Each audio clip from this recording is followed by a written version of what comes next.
Cuentos de medianoche, de Bram Stoker. Nota de contracubierta. Aunque el nombre de Bram Stoker sea de sobra conocido entre los aficionados al terror, El entierro de las ratas y otros relatos de horror y La dama del sudario, editados en esta colección, a menudo se tiene del escritor irlandés una idea estereotipada de autor vampirizado por su creación, Drácula. Pero lo cierto es que su obra pone de manifiesto otros y muy variados registros literarios.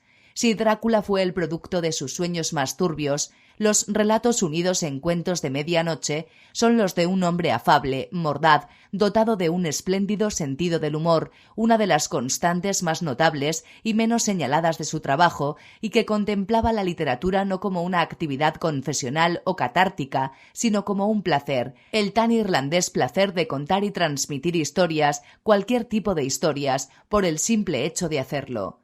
Por supuesto, el lector va a encontrar entre las páginas de este volumen desde un terrible instrumento de tortura hasta una vampira, un lobo sanguinario o una momia egipcia y otros horrores macabros, pero también piratas malayos, traviesos muchachos, maridos aparentemente ultrajados, granjeros desahuciados y agentes publicitarios en apuros. Cuentos de medianoche es un canto a la variedad estilística y temática de Bram Stoker y también uno de los compendios de rarezas y curiosidades más completo publicado hasta la fecha en nuestro país. Fin de nota de contracubierta. Prólogo. Aunque el nombre de Bram Stoker sea ya de sobra conocido por los lectores habituales de esta colección en general y por los aficionados al terror en particular, no es menos cierto que a menudo se tiene del escritor irlandés una imagen más propia del personaje que podría haber sido que de la persona que realmente fue, un personaje nacido a la sombra de su más famosa criatura, Drácula, probablemente el icono popular más importante que ha dado el género.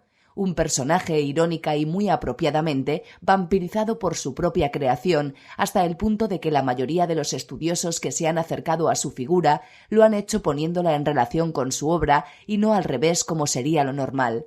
De este modo se ha hecho hincapié repetidamente en los elementos más oscuros y supuestamente turbadores de su existencia, su hipotética homosexualidad, su obsesión por lo macabro, su mesmérica relación con el actor Henry Irving, creando así la imagen de un Stoker reprimido y atormentado que utilizaba la literatura como medio de escape para plasmar sobre el papel sangrientas alegorías de la oscuridad que anidaba en su torturada mente. La riqueza psicológica de Drácula y su multiplicidad de lecturas se han convertido a menudo en los principales argumentos de los que se han servido críticos y biógrafos para crear este personaje fachada que quizá cuente a priori con más atractivo o morbo que el del funcionario que un buen día se convirtió en agente teatral, pero que no deja de ser un aspecto parcial de la rica y compleja personalidad del auténtico Bram Stoker, el Bram Stoker con el que el lector se va a encontrar en este libro. Si Drácula fue el producto de sus sueños más turbios, los relatos reunidos en Cuentos de medianoche son los de un hombre afable, mordaz, dotado de un espléndido sentido del humor, una de las constantes más notables y menos señaladas en su trabajo, y que contemplaba la literatura no como una actividad confesional o catártica, sino como un placer, el tan irlandés placer de contar y transmitir historias, cualquier tipo de historias, por el simple hecho de hacerlo. Por supuesto, el lector va a encontrar entre las páginas de este volumen un terrible instrumento de tortura, una vampira, un lobo sanguinario, una momia egipcia y otros horrores macabros.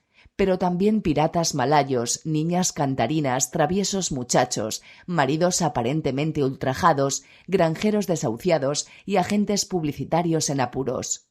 Cuentos de medianoche es un canto a la variedad estilística y temática de Bram Stoker y también el compendio de rarezas y curiosidades más completo publicado hasta la fecha en nuestro país.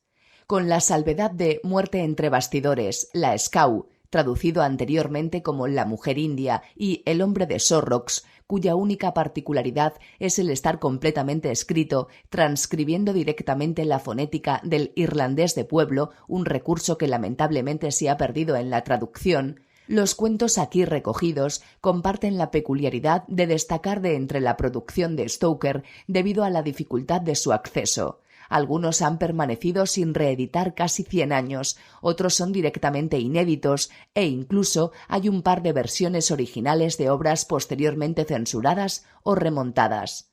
Por ello hemos creído pertinente aclarar su procedencia en las siguientes líneas. El sueño en el Panteón. Abraham Bram Stoker nació el 8 de noviembre de 1847 en Clontarf, una aldea situada a las afueras de Dublín.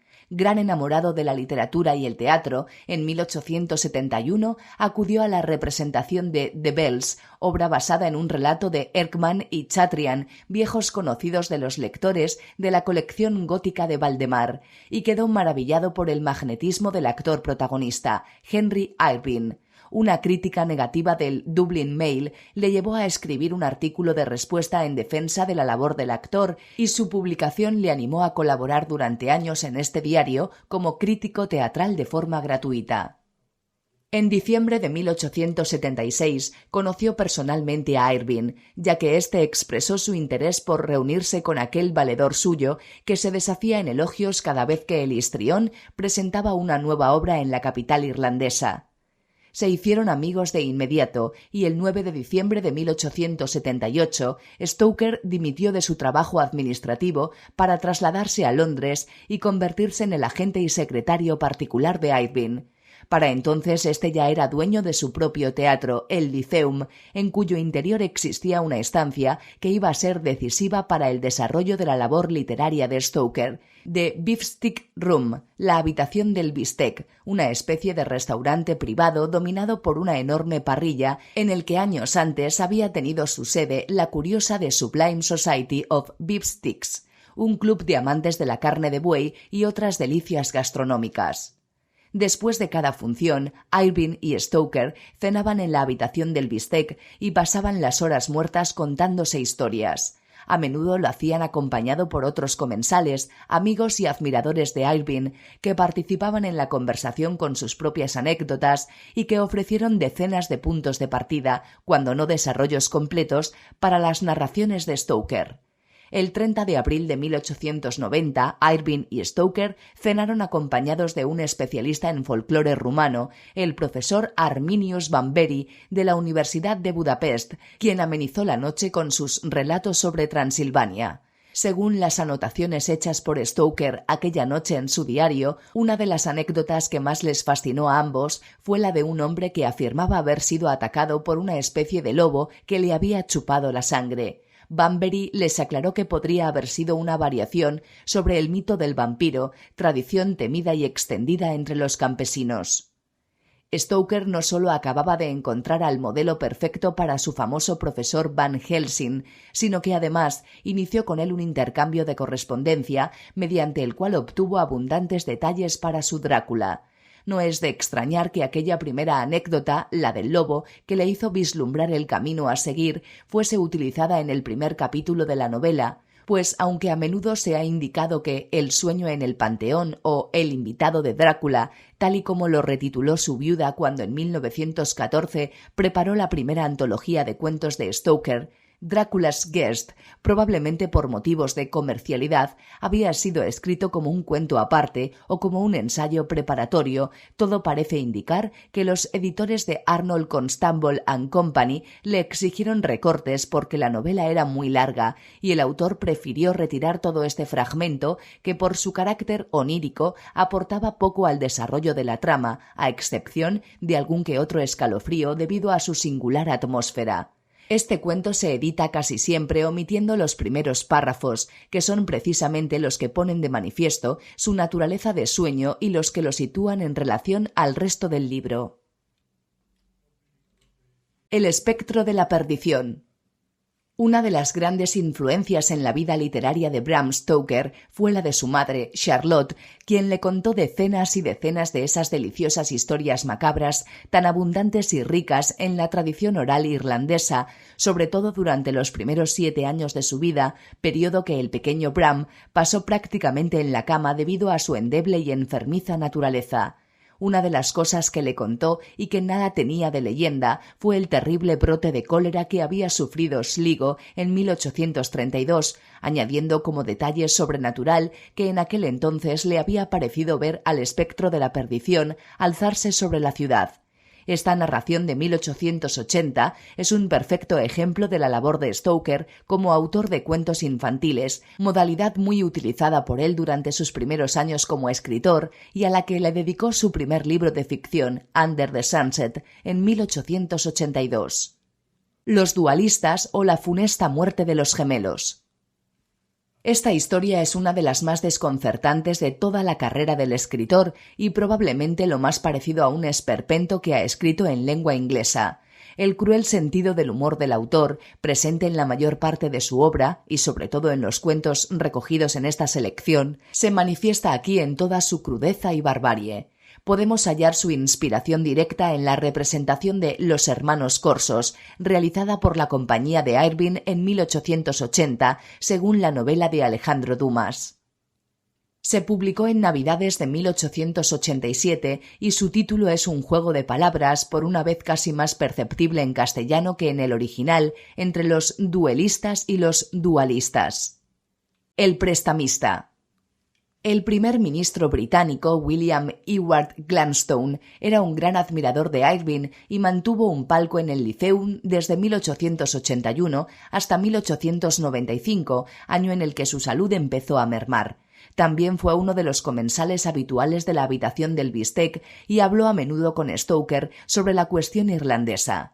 Una noche le contó una anécdota que le había impresionado sobre un usurero que se había hecho con unas tierras gracias a sus malas artes. Stoker ya estaba al tanto de las prácticas de los prestamistas de su país y se decidió a escribir un cuento que publicó en noviembre de 1890 en un periódico de Londres, The People. O bien el final abierto no debió de convencerle, o bien pensó que allí había material para más, porque más tarde lo incorporó como pasaje de Snake's Pass, novela aparecida en 1891. Tras haberlo leído, el primer ministro le envió la siguiente nota: «Querido señor Bram Stoker, mi memoria social es mala, pero no tan mala como para impedirme recordar nuestros diversos encuentros. Le agradezco esta muestra de su trabajo y su simpatía. La escena en la taberna de la señora Kelligan es muy buena, verdaderamente buena». ¿Un acto de venganza? Entre 1891 y 1892, el semanario femenino The Gentlewoman puso en marcha un curioso proyecto. Contactaron con 24 de los autores y autoras más célebres del momento para que colaboraran en una especie de jam session literaria y les propusieron escribir un serial titulado The Fate of Fenella, el destino de Fenella, cada uno partiendo del punto en el que hubiera dejado la narración el autor anterior. De todos los que participaron, Stoker fue el 10º y publicó el 30 de enero de 1892. Actualmente solo él, Florence Marryat y Arthur Conan Doyle, a quien Stoker ya conocía debido a diversas cenas en la sala del bistec, siguen siendo más o menos recordados. Este es el capítulo entregado por el autor de Drácula. La empalizada roja. Este es uno de los cuentos menos conocidos de Stoker, entre otras cosas porque solo se publicó en Estados Unidos, nada menos que en el Cosmopolitan Magazine de septiembre de 1894, y quizá también debido a que su temática, luchas contra los piratas malayos, se aleja por completo de las ideas preconcebidas que se tienen sobre el autor.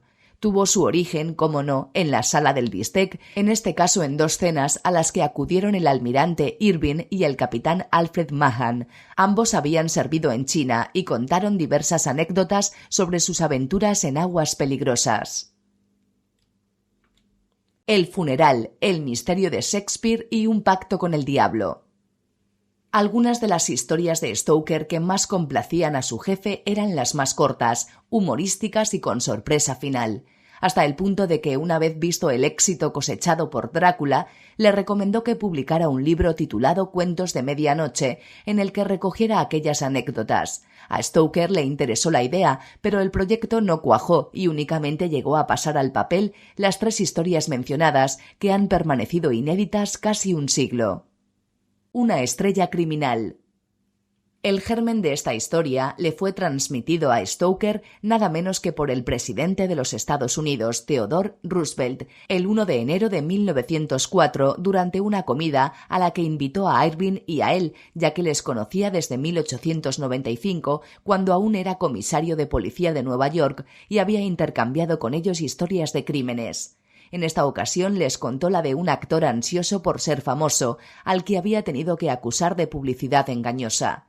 Stoker se puso a escribir y aprovechó para saldar humorísticamente algunas cuentas pendientes con Irving, al que es fácil descubrir detrás de Wellesley Cartwright, con el que además de compartir el divismo y un hipotético don hipnótico que el público atribuyó no pocas veces a Irving, comparte también un agente escritor de novelas sensacionalistas.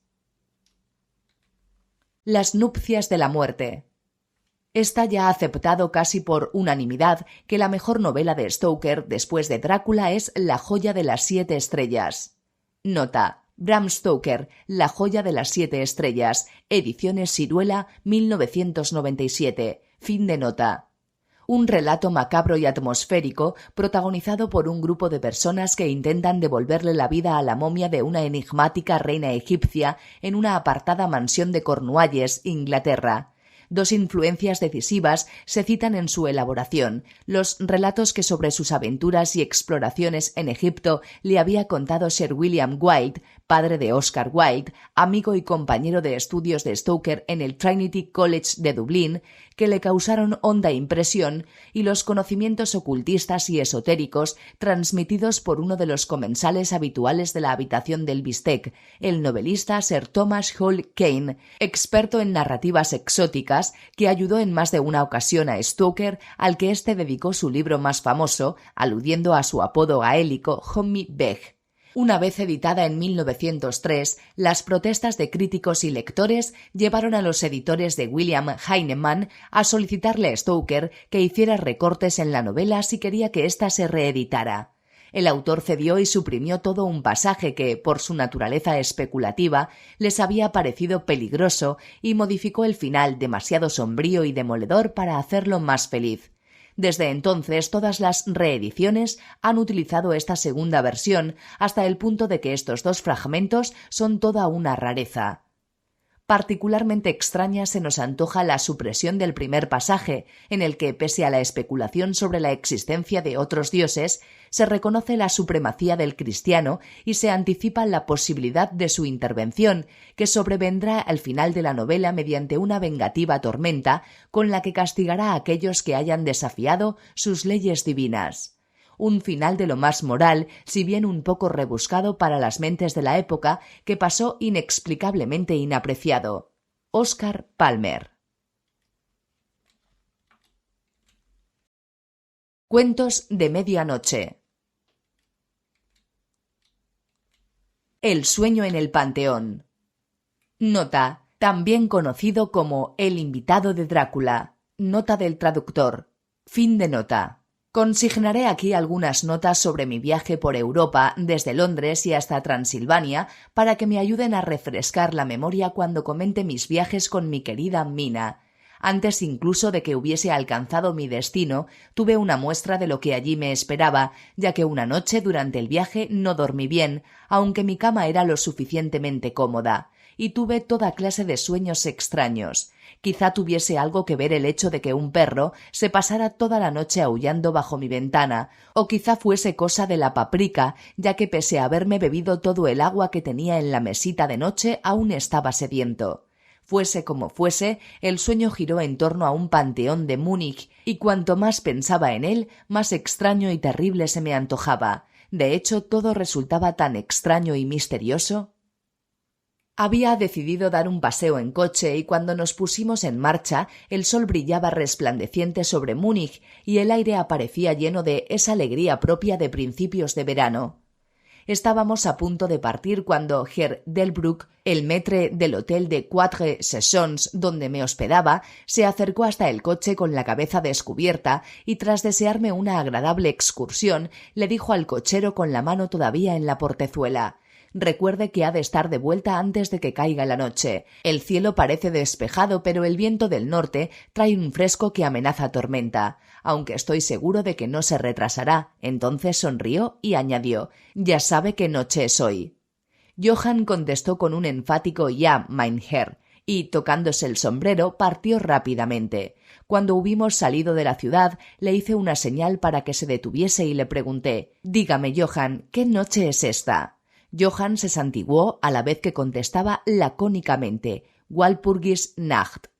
Después sacó su reloj, un enorme y anticuado artefacto alemán de plata, grande como una cebolla, y lo miró con las cejas fruncidas y un leve e impaciente encogimiento de hombros. Comprendí que era su manera de protestar respetuosamente por aquella demora innecesaria, de modo que me recosté en el asiento y le indiqué que continuase. Arrancó a gran velocidad como para recuperar el tiempo perdido. Ocasionalmente, los caballos parecían levantar la cabeza y olfatear el aire con recelo.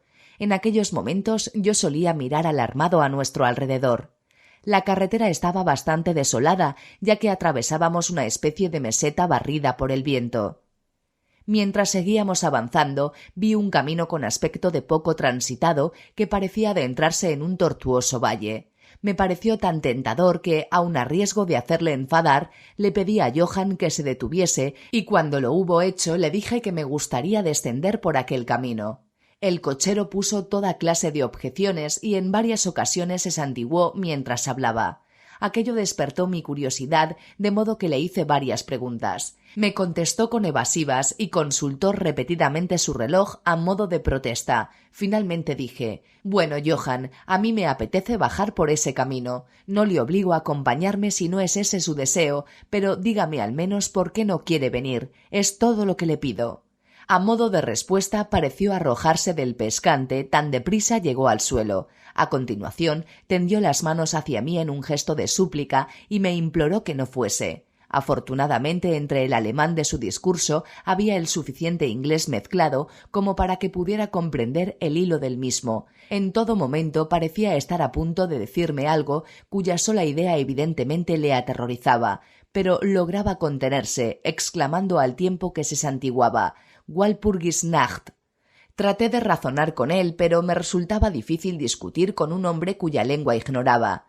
Ciertamente era Johann quien tenía toda la ventaja, ya que, aunque empezaba hablando en un inglés tosco y macarrónico, acababa invariablemente por excitarse y recurrir a su lengua natal, y cada vez que lo hacía consultaba su reloj. Entonces los caballos comenzaron a mostrarse inquietos y a olfatear el aire. Al darse cuenta, Johann palideció y, mirando asustado a su alrededor, se abalanzó súbitamente hacia las bridas y los hizo avanzar unos metros. Le seguí y le pregunté por qué había hecho aquello.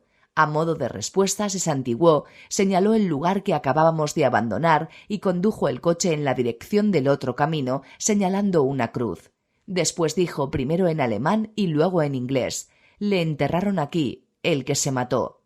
Recordé la vieja costumbre de enterrar a los suicidas en las encrucijadas. «Ah, ya veo, un suicida. Qué interesante». Pero por mi vida que no acababa de entender por qué estaban asustados los caballos. Seguíamos hablando cuando oímos un sonido a medio camino entre un ladrido y un gañido. Sonó de lejos, pero los caballos se inquietaron mucho y a Johann le llevó bastante tiempo apaciguarlos. Completamente pálido dijo: «Parece un lobo, pero ahora no hay lobos por aquí». «¿No?», pregunté. «¿Hace mucho que no se acercan tanto a la ciudad?». «Mucho, mucho», contestó. «La primavera y el verano, pero con la nieve los lobos han estado por aquí no hace mucho». Mientras acariciaba a los caballos y trataba de calmarlos, unos nubarrones oscuros cruzaron apresuradamente el cielo. El sol desapareció y nos vimos azotados por un soplo de aire frío. En todo caso fue tan solo una ráfaga, más como una advertencia que como algo real, ya que el sol volvió a relucir de inmediato.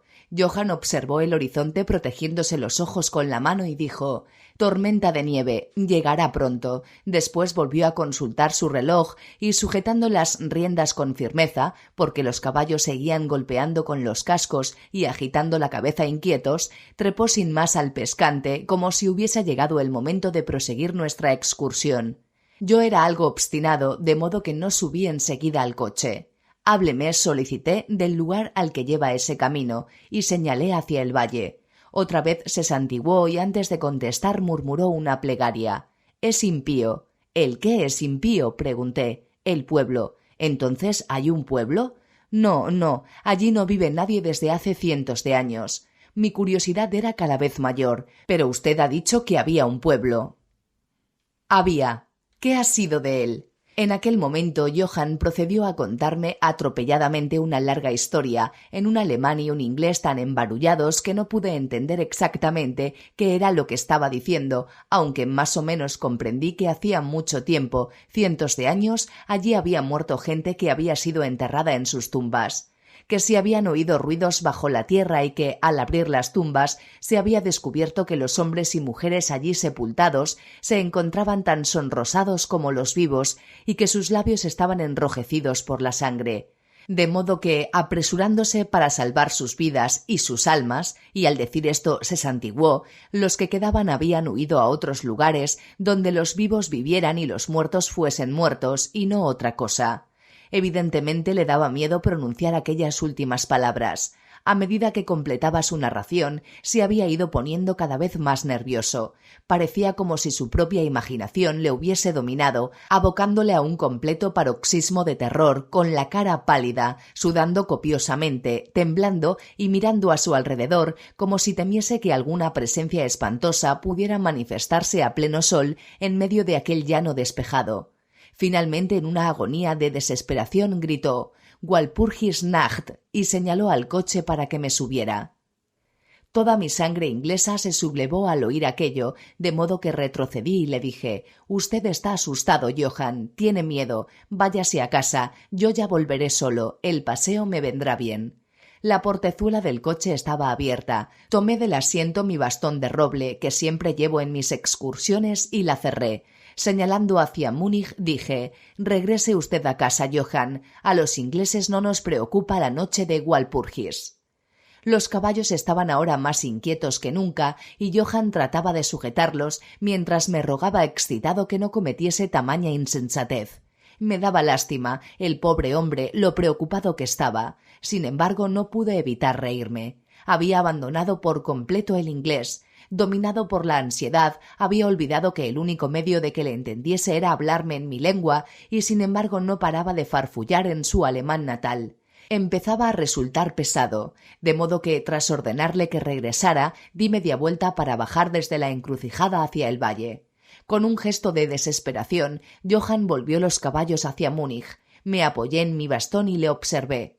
Durante un rato marchó despacio. Entonces, sobre la cumbre de la colina, apareció un hombre alto y delgado. Era cuanto pude distinguir desde tan lejos. Al acercarse a los caballos, estos empezaron a encabritarse y a cocear, y luego a relinchar aterrorizados. Johann no pudo dominarlos, por lo que se desbocaron y emprendieron una frenética carrera. Los estuve observando hasta que se perdieron de vista y después busqué con la mirada al desconocido, pero también se había esfumado. Emprendí contento el camino que descendía hasta las profundidades del valle al que tanto se había opuesto Johann.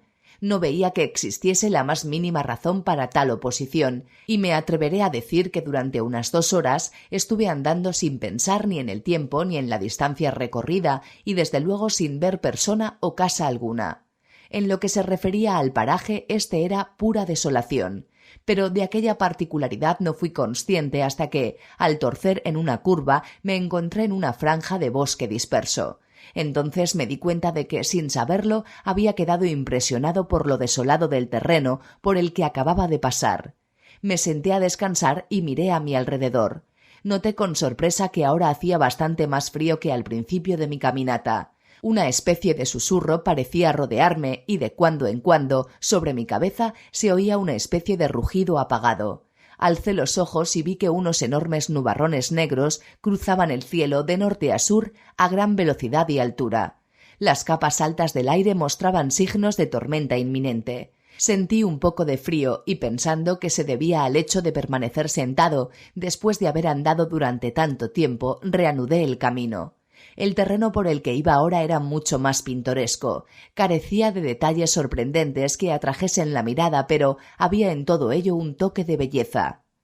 No prestaba mucha atención al tiempo y solo cuando percibí la presencia del crepúsculo empecé a pensar en el regreso. La alegría del sol había desaparecido, el aire se había vuelto francamente frío y el cortejo de nubes más llamativo. Pasaban acompañadas de una especie de fragor lejano, junto al que parecía llegar a intervalos aquel gañido misterioso que el cochero había dicho que pertenecía a un lobo.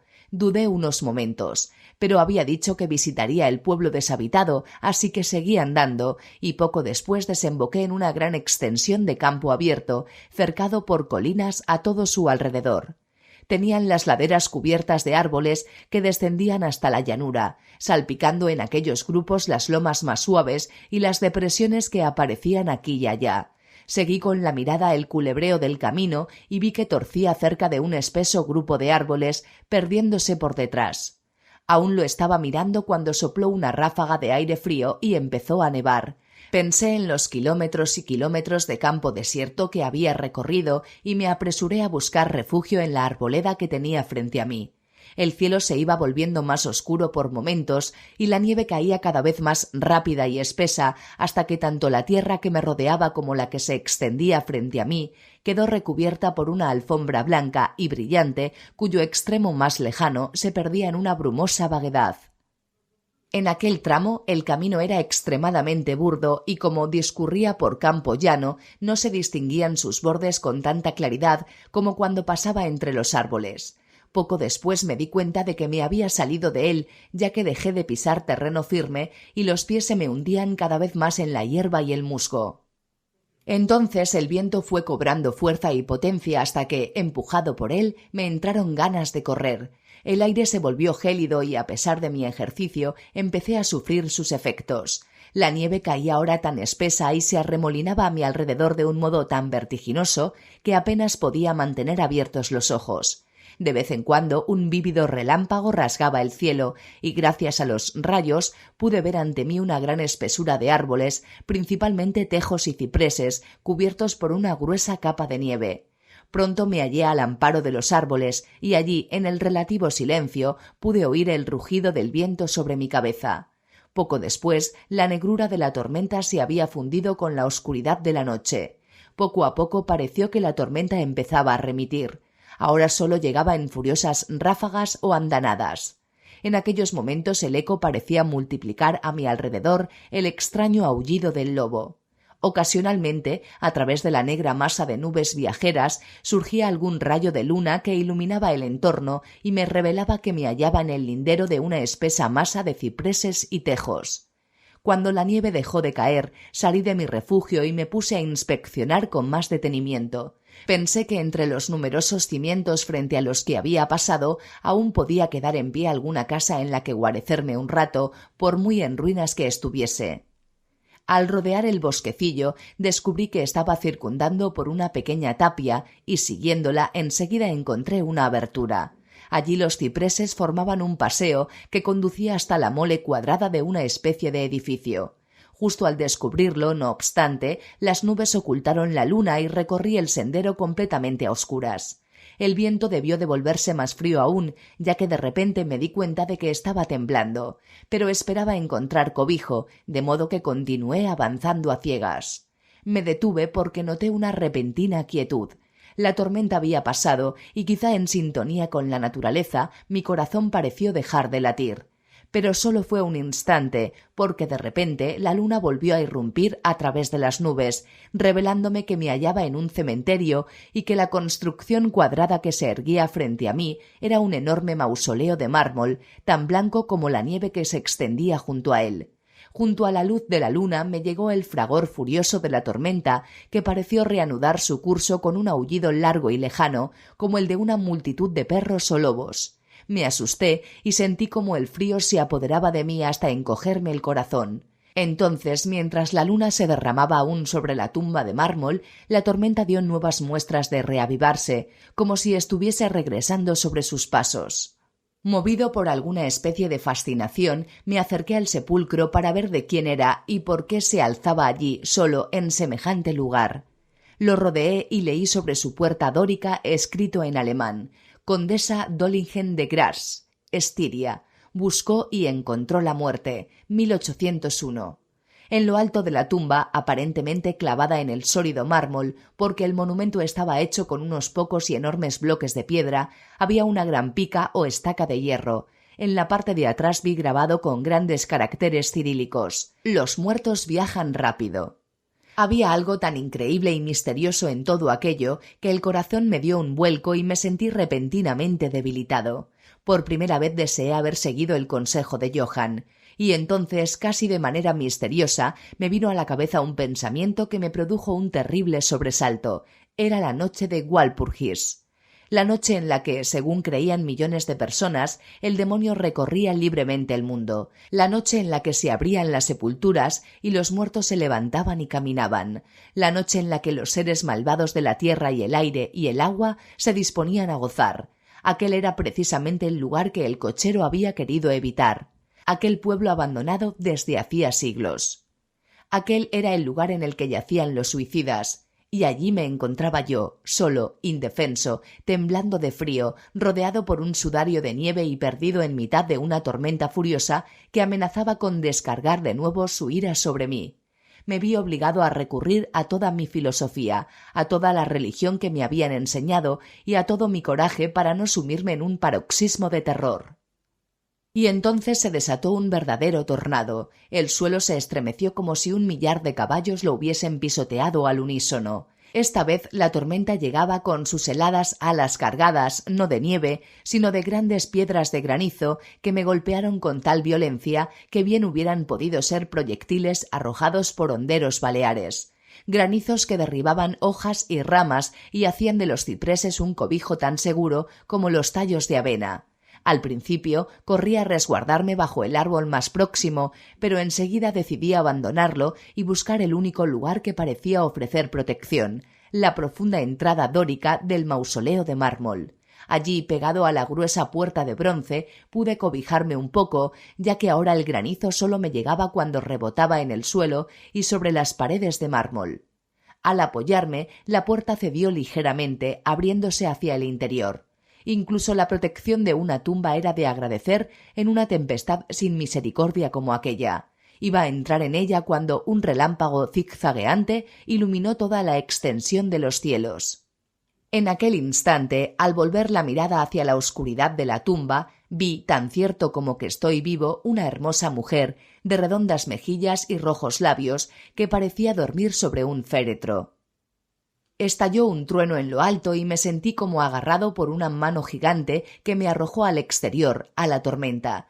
Todo sucedió de manera tan repentina que antes de cobrar conciencia de la conmoción, una conmoción moral a la vez que física, sentí sobre mí los golpes del granizo. Al mismo tiempo tuve la extraña e intensa sensación de que no estaba solo. Miré hacia la tumba. En aquel preciso momento un nuevo rayo cegador cayó sobre la estaca de hierro que la coronaba y la recorrió hasta llegar a la tierra, derribando y desgajando el mármol en una explosión de fuego. La mujer muerta se incorporó envuelta en llamas, en un instante de agonía, y su amargo alarido de dolor quedó ahogado por el estruendo del trueno. Aquel pavoroso y confuso sonido fue lo único que oí antes de sentir la mano gigantesca que me volvía a agarrar para sacarme de allí y que era golpeado por el granizo, mientras el aire a mi alrededor parecía llenarse de aullidos de lobo. La última visión que recuerdo fue la de una multitud de formas blancas, vagas, movientes, como si las sepulturas que me rodeaban hubiesen vomitado los fantasmas de sus cadáveres y éstos viniesen hacia mí en medio de la blanca nebulosidad del granizo.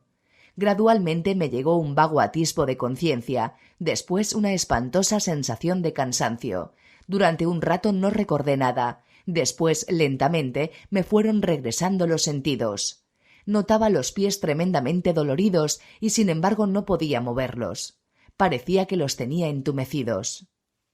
Un frío me recorría desde la nuca hacia abajo por la espina dorsal, y mis orejas, al igual que los pies, estaban muertas y a la vez atormentadas por el dolor. En cambio, sobre el pecho sentía un calor que resultaba delicioso en comparación. Era como una pesadilla física, si es que así puede expresarse, ya que notaba un enorme peso sobre mí que me dificultaba la respiración. Aquel período de semiletargo pareció durar bastante, y a medida que iba desapareciendo debí de dormirme o desvanecerme. Más tarde noté una especie de malestar, como en un primer estadio de mareo, y un deseo incontenible de librarme de algo, aunque no sabía de qué. Me rodeaba un inmenso silencio, como si todo el mundo durmiese o estuviera muerto, roto únicamente por el cercano jadeo de algún animal. Sentí un roce áspero y cálido en el cuello. Entonces tuve conciencia de una espantosa realidad que me heló el corazón y agolpó la sangre en mi cerebro. Un animal enorme se había echado sobre mi pecho y me estaba lamiendo la garganta. Tuve miedo de moverme, ya que el instinto de la prudencia me aconsejaba permanecer quieto, pero la bestia pareció darse cuenta de que se había producido algún cambio en mí, porque alzó la cabeza. A través de las pestañas vi posados en mí los grandes y llameantes ojos de un lobo gigantesco. Unos dientes blancos y afilados centellearon entre sus abiertas fauces y pude sentir en la cara su aliento cálido, acre, feroz. A continuación vino otro lapso del que no recuerdo nada. Después tuve conciencia de un gruñido sostenido, seguido de un gañido que luego se repitió varias veces. Después, muy lejos al parecer, oí un «¡Hola! ¡Hola!», como de muchas voces llamando al unísono. Precavidamente levanté la cabeza y miré en la dirección de la que provenían las voces, pero el cementerio me tapaba la vista. El lobo seguía emitiendo extraños gañidos y un resplandor rojo empezó a desplazarse a través del bosquecillo de cipreses como si buscase la fuente de los ruidos. A medida que las voces se acercaban, los gañidos del lobo se fueron haciendo más frecuentes y sonoros.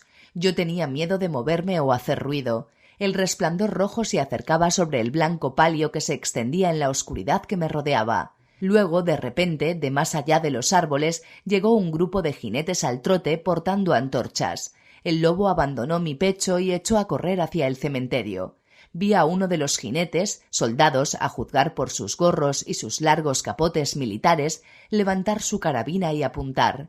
Un compañero le golpeó el brazo y oí la bala zumbar por encima de mi cabeza. Evidentemente me había tomado por el lobo. Otro avistó al animal cuando se escabullía y le disparó. Entonces el grupo siguió avanzando al galope, unos hacia mí y otros siguiendo al lobo hasta que desapareció entre los nevados cipreses. Al verlos llegar intenté moverme, pero me resultó imposible, aunque era capaz de ver y oír todo cuanto pasaba a mi alrededor. 2 o 3 soldados saltaron de sus caballos y se arrodillaron junto a mí. Uno de ellos me levantó la cabeza y colocó su mano sobre mi pecho. «Buenas noticias, camaradas», gritó, «aún le late el corazón». A continuación me vertieron un poco de coñac en la boca, aquello me devolvió algo de vigor y fui capaz de abrir los ojos por completo y mirar a mi alrededor. Entre los árboles se movían luces y sombras y oí a los hombres llamarse unos a otros. Se agruparon profiriendo exclamaciones sobrecogidas. Las luces lanzaron destellos mientras los demás salían del cementerio corriendo en tropel. Cuando llegaron los que más se habían alejado, los que me rodeaban les preguntaron ansiosos: «Bueno, ¿lo habéis encontrado?». La respuesta sonó atropellada: «No, no, vamos, deprisa, este no es un lugar para entretenerse y menos en una noche como esta». «¿Qué era?», fue la pregunta formulada en varios tonos de voz. Se oyeron varias respuestas y todas imprecisas, como si todos sintieran el impulso común de hablar, aunque un miedo compartido les impedía expresar lo que pensaban. «Era eso, exactamente eso», farfulló uno al que evidentemente la razón le había abandonado momentáneamente. «Era un lobo y sin embargo no lo era», añadió otro estremeciéndose. «Resulta inútil dispararle si no es con una bala sagrada», comentó un tercero en tono más natural. «Nos está bien empleado por salir esta noche, pues sí que nos hemos ganado los 1000 marcos», exclamó un cuarto. «Hay sangre en el mármol roto», dijo otro tras una pausa, «y desde luego no la trajo el rayo. ¿Y ese se encuentra bien? Mirad cómo tiene la garganta. Ved, compañeros, el lobo se le había puesto encima para mantenerle la sangre caliente». El oficial me miró el cuello y replicó: «Está bien, no le ha traspasado la piel. ¿Qué significará todo esto? Nunca le habríamos encontrado de no ser por los aullidos de ese lobo». «¿Dónde se habrá metido?», preguntó el hombre que me sostenía la cabeza y que parecía el menos asustado del grupo, dado que tenía las manos firmes y no le temblaban. En su manga lucía el galón de sargento. Ha regresado a su cubil, contestó el de la cara larga y pálida, que ahora temblaba de terror y no paraba de mirar asustado en todas direcciones. Tiene tumbas de sobra para esconderse. Vayámonos, compañeros, vayámonos ya, salgamos de este lugar maldito. El oficial me incorporó hasta dejarme sentado, al tiempo que daba una orden. A continuación, varios soldados me subieron a un caballo. Él saltó sobre la silla, detrás de mí. Me cogió entre sus brazos, mandó emprender la marcha y, apartando la mirada de los cipreses, cabalgamos deprisa en formación militar. Aun entonces mi lengua se negó a articular palabra, de modo que permanecí callado. Debí de dormirme, porque lo siguiente que recuerdo es que me encontraba de pie, sostenido por un soldado a cada lado. Era casi de día, y en el norte se reflejaba una franja roja de luz solar, como un rastro de sangre sobre la nieve.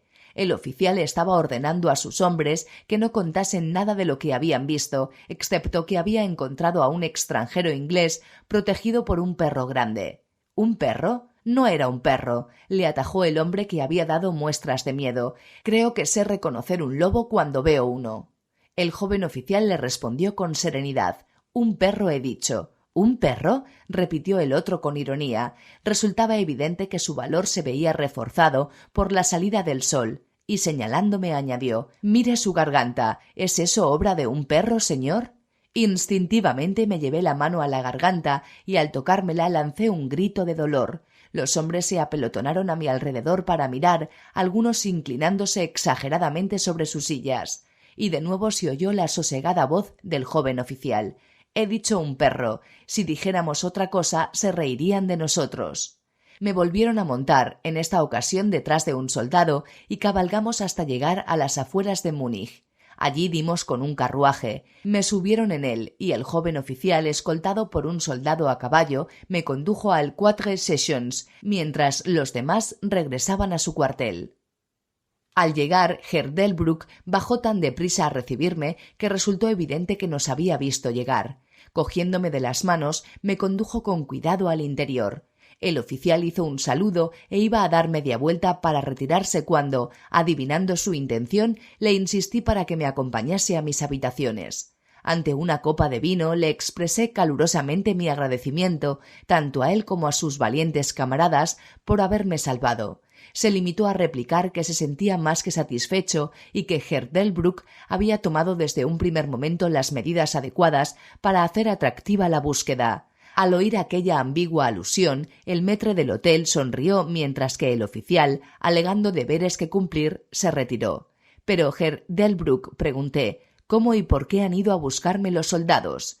Se encogió de hombros como si no diese importancia a su propia acción, al tiempo que contestaba: «He tenido la suerte de que el comandante del regimiento en el que serví me diera permiso para solicitar voluntarios». «¿Pero cómo sabía usted que me había extraviado?», pregunté. «Vino el cochero con lo que quedaba de coche que había volcado al desbocarse los caballos. Pero no habrá enviado todo un pelotón de rescate solo por eso, ¿verdad?» «Oh, no», contestó. «Antes de que llegase el cochero, recibí este telegrama del boyardo del que es usted invitado», y sacó del bolsillo un telegrama. Me lo tendió y leí: «Bistritz. Cuide de mi invitado. Su seguridad me resulta sumamente preciosa. Si algo le sucediera o si acaso se extraviara, no escatime para encontrarle y asegurar su bienestar. Es inglés y por lo tanto aventurero. La nieve, los lobos y la noche pueden resultar peligrosos. No pierda un solo instante si sospecha que se halla en apuros. Recompensaré su celo con mi fortuna. Drácula». Con el telegrama en la mano sentí que la habitación me empezaba a dar vueltas, y si el atento maître del hotel no llega a sostenerme, creo que me habría desplomado. Había algo extraño en todo aquello, algo tan misterioso e imposible de imaginar, que empezaba a tener la impresión de que unas fuerzas opuestas contendían para tomar posesión de mí, impresión que, aunque vaga, me paralizaba en cierto modo. Ciertamente me hallaba bajo algún misterioso tipo de protección. En el instante preciso, un mensaje de un país lejano había llegado para librarme del peligro de quedar dormido en la nieve a merced de las fauces del lobo. El espectro de la perdición. Lejos, muy lejos de aquí, existe un lugar conocido como el país bajo el crepúsculo. Allí el tiempo transcurre más o menos de la misma manera que aquí. En tiempos había sido un país bello en el que abundaba el amor y el rey era debidamente reverenciado, pero ya no, aquella paz perfecta había dejado de existir. Las gentes del país bajo el crepúsculo se habían vuelto egoístas y ambiciosas y habían intentado amasar todos los bienes posibles con el único objetivo de quedárselos. Algunos pocos eran muy ricos y la gran mayoría eran muy pobres. La mayoría de los bellos jardines del país se habían echado a perder. Las casas se habían ido edificando alrededor del palacio del rey y en algunas de ellas se hacinaban muchas personas que sólo podían permitirse pagar alguna habitación de las mismas. Todo aquel maravilloso país había cambiado penosamente, tal como habían cambiado las vidas de los que en él vivían. Los espíritus que guardaban la tierra se sentían tristes, muy tristes, y encorvaban sus grandes y sombrías alas blancas sobre sus puestos de vigilancia junto a los pórticos del país. Escondían sus caras y sus ojos estaban empañados por el llanto continuo, de modo que no se daban cuenta de si algún ente maligno pasaba junto a ellos o no. Intentaron hacer que la gente se diera cuenta de su mal proceder, pero no podían abandonar sus puestos, y el pueblo, al oír sus sollozos durante la noche, decía: «Escucha la brisa que dulcemente suena». Así pasa también entre nosotros, que cuando oímos al viento suspirar y sollozar alrededor de nuestras casas en las noches solitarias, no pensamos que quizá nuestros ángeles estén lamentándose por nuestras faltas, sino tan solo que se aproxima una tormenta. Los ángeles lloraban sin cesar y sentían toda la pena del mudo, ya que aunque tenían la capacidad de hablar, nadie les escuchaba. Mientras la gran mayoría se reía ante la idea de la existencia de gigantes, había un hombre muy anciano que agitaba la cabeza cada vez que les oía y que les respondía diciendo: «La muerte tiene muchos hijos y aún habitan gigantes entre las marismas. Quizá no podáis verlos, pero están ahí, y el único baluarte de la seguridad es contar con un país de corazones pacientes y llenos de fe». El nombre del buen viejo era Noal y vivía en una casa construida con grandes bloques de piedra en mitad de un lugar salvaje bastante alejado de la capital.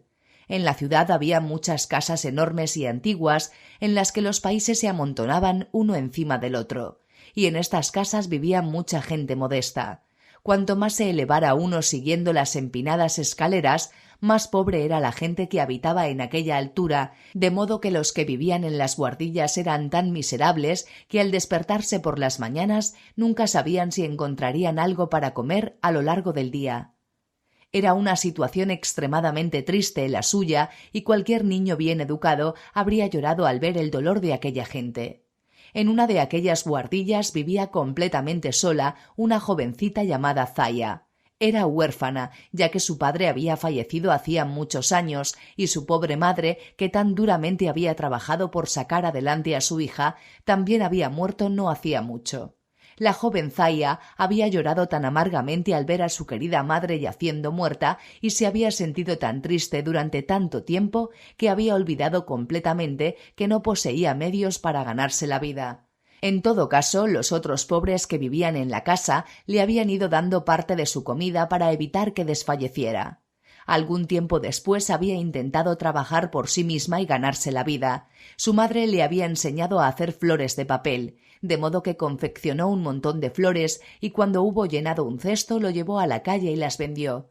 Hizo flores de muchos tipos: rosas, azucenas, violetas, campanillas, primaveras y muchas otras bellísimas flores que sólo crecen en el país bajo el crepúsculo. Algunas era capaz de hacerlas sin patrón, pero otras no, así que cuando necesitaba un modelo tomaba una cesta con papel y tijeras, pegamento y pinceles y todas las cosas que usaba, y se acercaba al jardín de una amable señora en el que crecían muchísimas flores preciosas.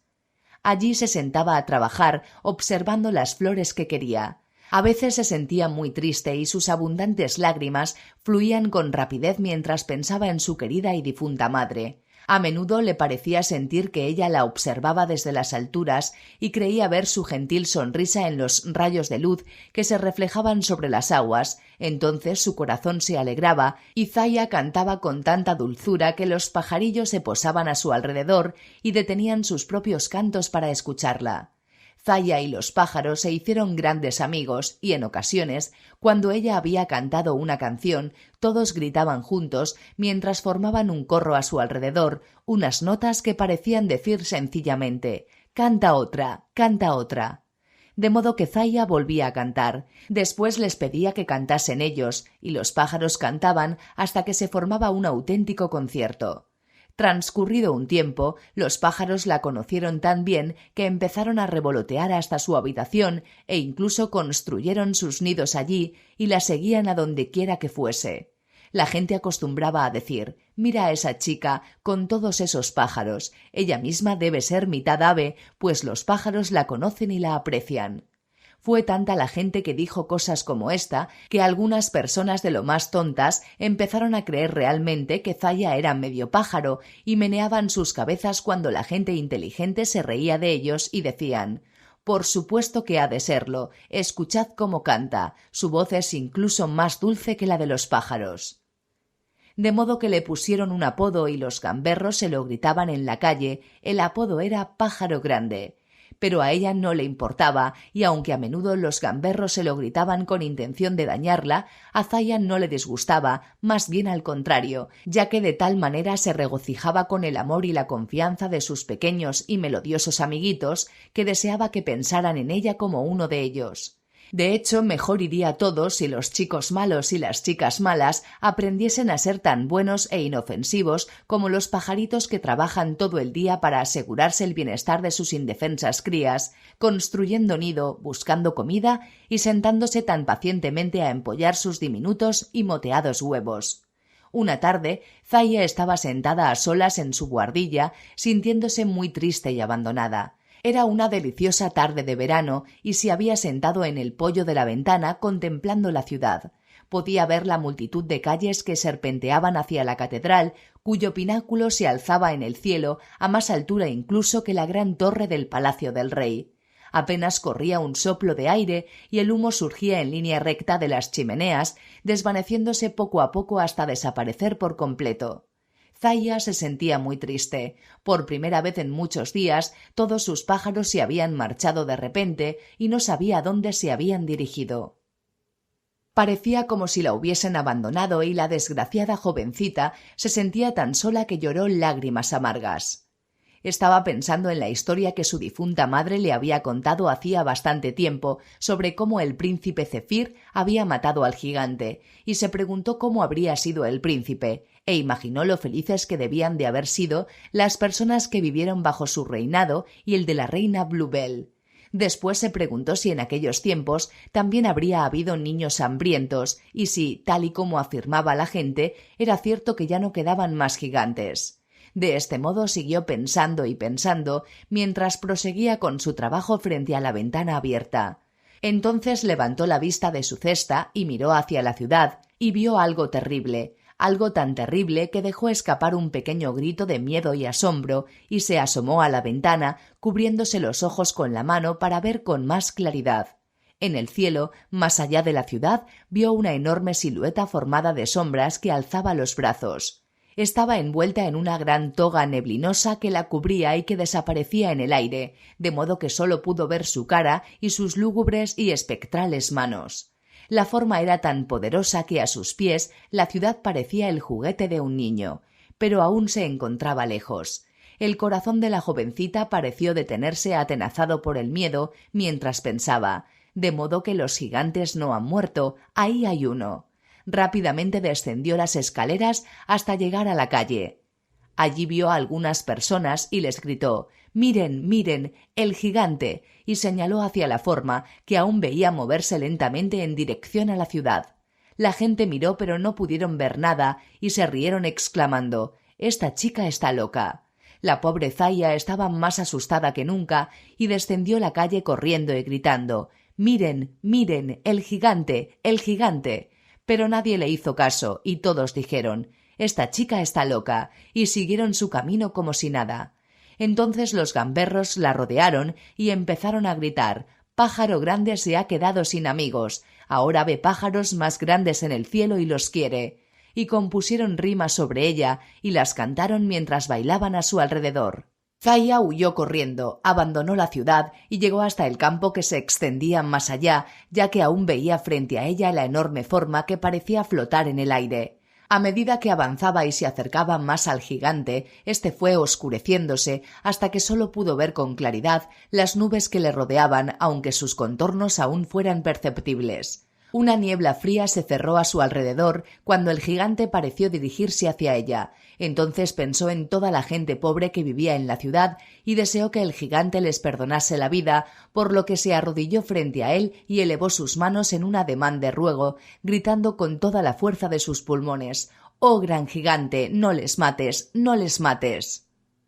Pero el gigante siguió avanzando como si no la hubiera oído. Ella siguió gritando con más fuerza aún: «¡Oh gran gigante, no les mates, no les mates!», e inclinó la cabeza y rompió a llorar. Pero el gigante, aunque muy lentamente, siguió dirigiéndose hacia la ciudad.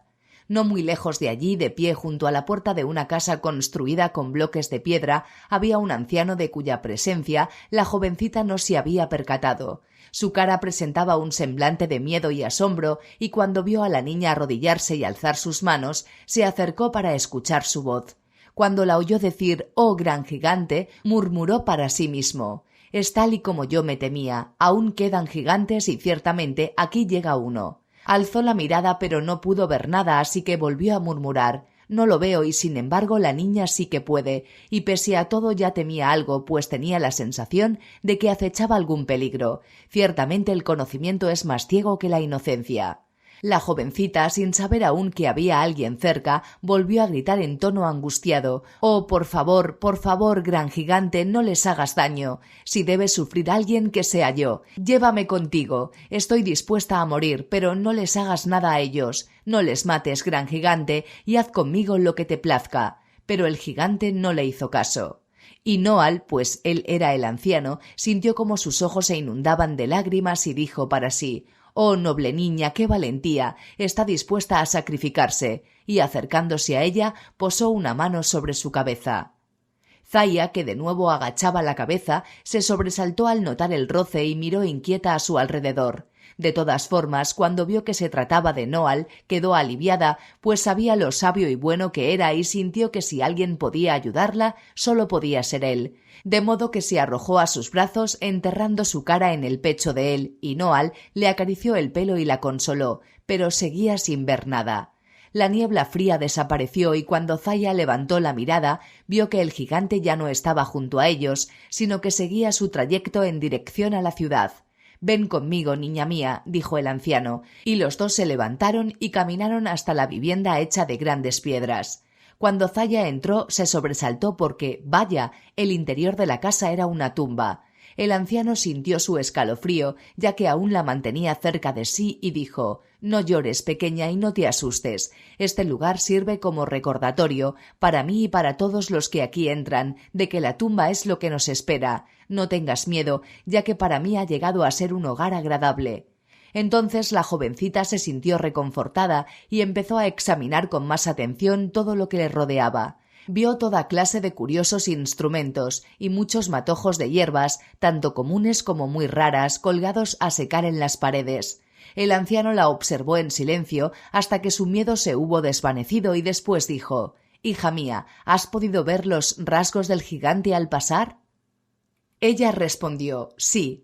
«¿Podrías describirme su cara y su forma?», preguntó él de nuevo, y ella empezó a contarle todo lo que había visto: cómo el gigante era tan grande que parecía llenar todo el cielo, cómo se extendían sus grandes brazos, ocultos bajo aquella toga que se fundía en el aire, cómo su cara era la de un hombre fuerte, despiadado y sin embargo carente de malicia y de ojos ciegos. El viejo tembló al oír aquello, pues sabía que el gigante era uno de los más terribles, y su corazón lloró por la ciudad condenada en la que tantos iban a perecer envueltos en sus pecados. El anciano y la jovencita determinaron adelantarse y volver a avisar de nuevo a todos aquellos condenados, por lo que sin más demora pusieron rumbo en dirección a la ciudad. Al dejar la pequeña casa, Zaya vio al gigante por delante de ellos, siempre avanzando. Se apresuraron y cuando hubieron atravesado la fría neblina, Zaya miró hacia atrás y vio que ahora era el gigante el que seguía sus pasos. Entonces llegaron a la ciudad. Era una visión extraña aquella del anciano y la jovencita abalanzándose sobre los habitantes para avisarles de la terrible plaga que se cernía sobre ellos. La larga y blanca barba del anciano, su pelo y los dorados rizos de la niña se veían arrastrados hacia atrás por el viento de tan deprisa como se movían. Las caras de ambos estaban tan blancas como la muerte. Tras ellos, visto únicamente por la jovencita de corazón puro, cada vez que se volvía, el espectral gigante seguía avanzando, lento pero inexorablemente, extendiendo su oscura sombra a través del aire de la tarde. Pero aquellos que estaban en la ciudad eran incapaces de ver al gigante, y cuando el anciano y la jovencita les avisaron, siguieron sin prestarles atención, sino que más bien se mofaron y se burlaron de ellos diciendo: «Pues bueno, pero si ya no quedan gigantes», y seguían su camino riéndose y mofándose.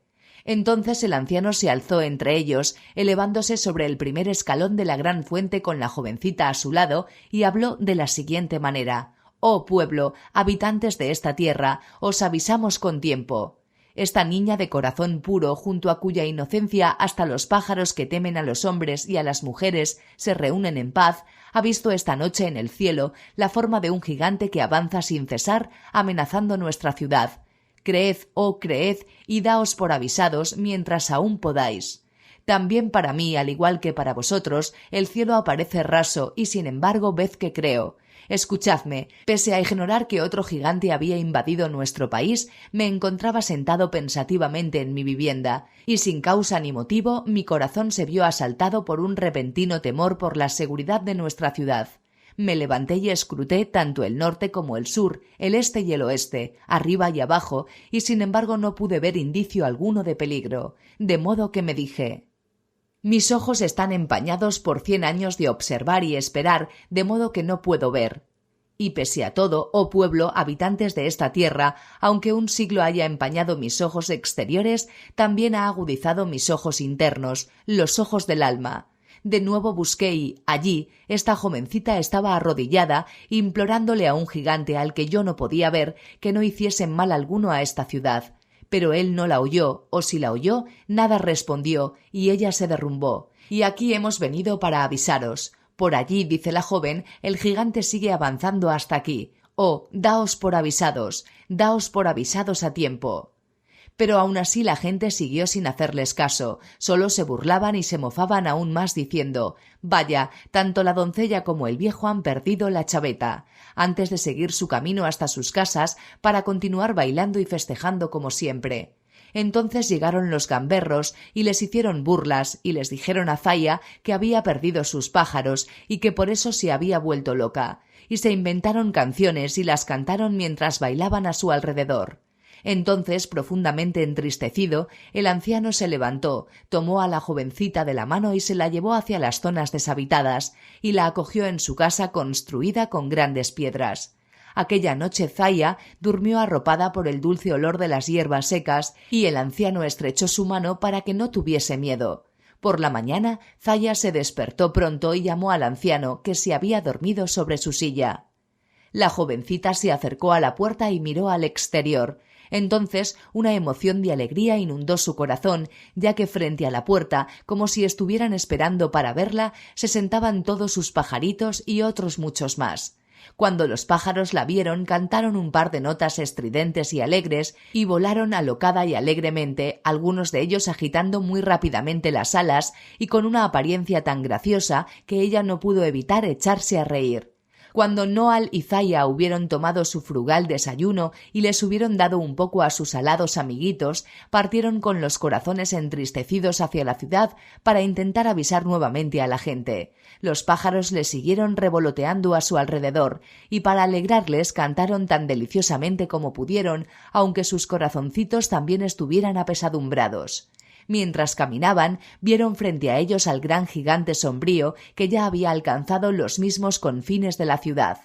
Una vez más avisaron a la gente, y aunque grandes multitudes acudieron a oírles, solo fue para burlarse de ellos más cruelmente que nunca, y los gamberros arrojaron piedras y palos a los pajarillos y mataron a algunos. La pobre Zaya lloró amargamente y el corazón de Noal se entristeció muchísimo.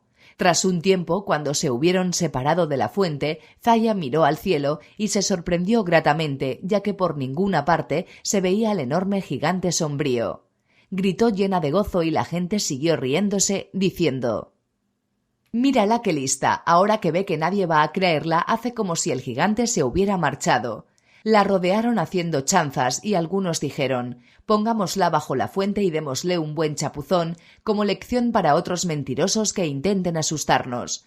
Entonces se le aproximaron amenazantes. Zaya se pegó a Noal, quien se había puesto extremadamente serio cuando ella había dicho que ya no veía al gigante y que desde entonces parecía estar soñando despierto, pensando.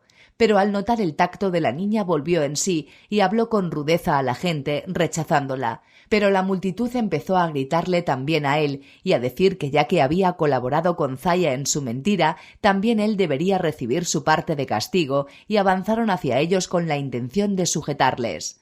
La mano de uno que parecía haberse erigido el líder de la muchedumbre ya se estaba alargando hacia ellos cuando profirió un pequeño chillido y se agarró el costado.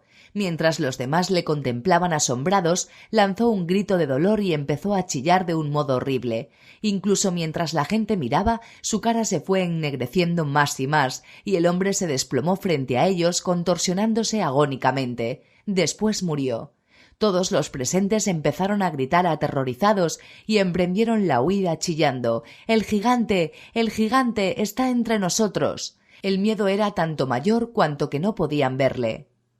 Pero antes de que pudieran abandonar la plaza del mercado, en cuyo centro se alzaba la fuente, muchos murieron y allí quedaron sus cadáveres extendidos. El anciano y la jovencita se arrodillaron para rezar, mientras los pájaros se posaban alrededor de la fuente, inmóviles y silenciosos, y ya no se oyó otro sonido más que el de los gritos de la gente en la lejanía. Y sus lamentos empezaron a oírse cada vez más fuertemente, pues el gigante, Plaga, se encontraba entre ellos y a la vez los tenía rodeados.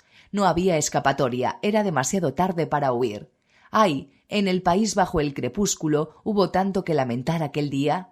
Y cuando llegó la noche apenas hubo reposo, ya que los corazones que no estaban atenazados por el miedo lo estaban por la pena. Nadie permaneció quieto excepto los muertos, quienes yacían miserablemente por toda la ciudad, tan inmóviles que ni siquiera la fría luz de la luna y las sombras de las nubes que recorrían el cielo pudieron darles la más mínima apariencia de vida. Y durante más de un día eterno, la ciudad bajo el crepúsculo se vio inundada por el dolor y la muerte.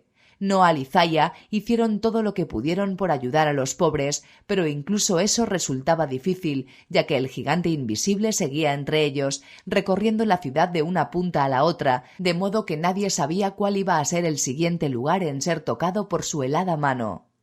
Algunas personas abandonaron la ciudad, pero no les sirvió de nada, pues tomaran el camino que tomaran o corrieran todo lo rápido que pudieran, seguían estando al alcance del gigante invisible. Una y otra vez, éste convertía sus cálidos corazones en masas de hielo con su aliento y su toque, y ellos se desplomaban muertos. Algunos, como aquellos que permanecieron en la ciudad, fueron perdonados, aunque de estos algunos murieron de hambre, mientras el resto se arrastraba tristemente por las calles para vivir o morir entre sus amigos. Y todo fue, tan triste, que no hubo sino pena, miedo y lamentos desde la mañana hasta la noche. Ahora veamos cómo los pajaritos de Zaya la ayudaron en su hora de necesidad. Los animalitos parecían ver la llegada del gigante pese a que nadie, ni siquiera la jovencita, pudiera conseguirlo, y cada vez que el peligro se aproximaba eran capaces de hacérselo saber con tanta exactitud como si pudieran hablar. Al principio, Noal y ella regresaron cada noche a la casa construida con grandes piedras para conciliar el sueño y regresaban por las mañanas a la ciudad, permaneciendo junto a los pobres enfermos para reconfortarles y alimentarles, dándoles la medicina que Noal, con su gran sabiduría, sabía que les haría bien. De este modo salvaron un gran número de preciosas vidas humanas, y aquellos a los que rescataron se mostraron muy agradecidos y por esta razón llevaron desde entonces vidas más santas y generosas. En todo caso, tras un par de días, se dieron cuenta de que los pobres enfermos necesitaban su ayuda más incluso durante la noche que durante el día, por lo que se quedaron a vivir en la ciudad ayudando a los afectados día y noche. Con los primeros albores del día, Zaya salía a respirar el aire de la mañana, y allí, recién despertados de su sueño, estaban sus emplumados amigos esperándola. Le cantaban canciones alegres y se posaban sobre su cabeza y sus hombros y la besaban. Después, si se dirigía hacia algún lugar en el que durante la noche la plaga hubiera posado su mano mortal, revoloteaban frente a ella, tratando de impedirle que se acercara, y le gritaban en su propia lengua: «¡Atrás! ¡Atrás!». Picoteaban su pan y bebían de su copa antes de que ella los tocara, y cuando había peligro, ya que la fría mano del gigante podía haber tocado cualquier cosa, le gritaban: «¡No, no!», y ella no tocaba la comida ni le permitía a nadie que lo hiciera. A menudo sucedía que, incluso mientras aún estaban picoteando el pan o bebiendo de la copa, un pobre pajarillo se desplomaba agitando las alas para morir, pero todos los que morían lo hacían exhalando un trino de felicidad mientras contemplaban a su joven ama, por la que todos habrían dado alegremente la vida. Cuando los pajarillos descubrían que el pan y la copa estaban intactos y no suponían peligro, observaban a Zaya con aire de desenvuelto y aleteaban con alegría y se amontonaban y tenían una apariencia tan fresca que la pobre y entristecida joven no podía sino sonreír. Había un pájaro viejo que, cuando el pan era bueno, siempre lo picoteaba glotonamente una segunda y varias veces más, de modo que estaba muy bien alimentado. Y a veces no paraba hasta que Zaya le amenazaba con el dedo índice y le decía: «egoísta», y entonces se alejaba a saltitos como si no hubiera hecho nada. Había otro pajarillo, un petirrojo con el pecho tan colorado como el sol del atardecer, que quería a Zaya más de lo que uno se puede imaginar. Cada vez que probaba la comida y descubría que era comestible, cogía un poco en el pico y volaba para depositarlo en la boca de la muchacha. Cada pajarillo que bebía de la copa de Zaya y descubría que era potable, elevaba su cabeza hacia el cielo y daba las gracias. Desde entonces, todos los pájaros hacen lo mismo y nunca olvidan dar las gracias, no como algunos niños desagradecidos. De este modo, Noal y Zaya consiguieron sobrevivir, pese a que a su alrededor muchos murieron. Tanta gente murió que los supervivientes empezaron a preguntarse cómo era posible que todavía quedaran tantos. Solo cuando la ciudad empezó a verse despojada de habitantes se dio cuenta la gente del vasto número de los que en ella habían vivido. Y el gigante aún permanecía en la ciudad. La pobre Zaya había palidecido y adelgazado tanto que parecía una sombra, y la silueta de Noal estaba más encorvada debido a los sufrimientos de unas pocas semanas que por los de sus 100 anteriores años. Pero aunque ambos se sentían agotados y fatigados, prosiguieron su buena tarea de ayudar a los enfermos. Muchos de los pajarillos habían muerto. Una mañana el anciano se encontró extremadamente débil, tan débil que apenas podía tenerse en pie. Zaya temió por él y le preguntó: «¿Estás enfermo, padre?», ya que ahora le llamaba siempre padre. Él le respondió en un tono de voz, ronco y débil, pero muy muy tierno: «Hija mía, me temo que el fin se acerca. Llévame a casa para que pueda morir allí». Al oír estas palabras, Zaya dejó escapar un sollozo y cayó sobre sus rodillas, y enterrando la cabeza en su pecho, lloró amargamente mientras Noal la abrazaba. Pero apenas tuvo tiempo para llorar, ya que el anciano luchó por ponerse en pie y, viendo que requería de su asistencia, se secó las lágrimas y le ayudó. El anciano tomó su bastón y, con el apoyo de Zaya, consiguió llegar hasta la fuente que había en medio de la plaza del mercado. Allí, en el escalón más bajo, se dejó caer como si estuviese exhausto. Zaya le notó ponerse tan frío como el hielo y supo que la helada mano del gigante le había rozado. Entonces, sin saber por qué, alzó la mirada hacia el lugar en el que había visto por última vez al gigante, cuando Noal y ella se habían alzado junto a la fuente. Y, mientras miraba a la vez que agarraba la mano de Noal, vio la sombría silueta del terrible gigante que tanto tiempo había permanecido invisible, haciéndose cada vez más tangible entre las nubes. Su cara era tan severa como siempre y sus ojos permanecían ciegos. Zaya, sin dejar de apretar fuertemente la mano de Noal, le gritó al gigante: «¡A él no! ¡A él no! ¡Oh, poderoso gigante! ¡A él no! ¡A él no!», e inclinó su cabeza sobre el anciano y lloró. Tal era la angustia que atenazaba su corazón, que incluso a los cegados ojos del sombrío gigante asomaron unas lágrimas que cayeron como rocío sobre la frente del anciano. Noal le dijo a Zaya: «No te aflijas, hija mía, estoy contento de que vuelvas a ver al gigante, ya que tengo esperanzas de que liberará nuestra ciudad de la pena. Soy su última víctima y moriré feliz». Entonces Zaya se arrodilló ante el gigante y dijo: «Sálvale, oh, sálvale, y llévame a mí, pero sálvale, sálvale». El anciano se apoyó sobre un codo, tumbado como estaba, y le dijo: «No te lamentes, pequeña, ni te arrepientas. Bien sé que darías contenta tu vida por la mía, pero debemos entregar por el bien de otros aquello que es más querido para nosotros que nuestras propias vidas. Que Dios te bendiga, pequeña, y sé buena. Adiós, adiós». Mientras pronunciaba estas últimas palabras, Noal quedó tan frío como la muerte y su espíritu le abandonó. Zaya se arrodilló y rezó, y cuando levantó la mirada vio al sombrío gigante marchándose. El gigante se volvió y Zaya vio que sus ojos ciegos se dirigían hacia ella como si intentaran verla. Después elevó sus enormes y sombríos brazos, aún envueltos en un velo de niebla, como si la bendijera, y la muchacha creyó que el viento que llegaba hasta ella portaba el eco de estas palabras: «Que la inocencia y la devoción salven el país». Vio alejarse al gran y sombrío gigante Plaga hasta llegar a la frontera del país. Después pasó entre los espíritus guardianes a través del pórtico de entrada y se perdió en los desiertos que había más allá para siempre.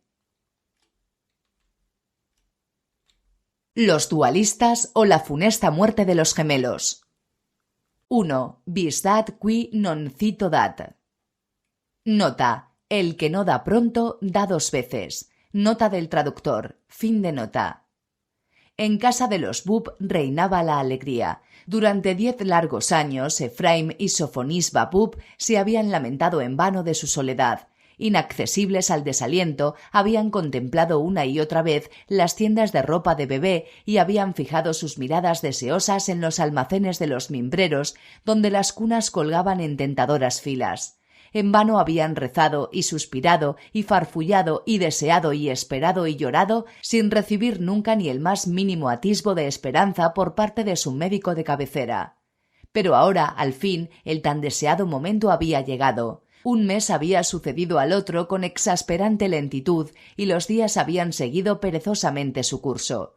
Los meses se convirtieron en semanas, las semanas menguaron hasta no ser más que días, los días se redujeron a horas, las horas devinieron minutos.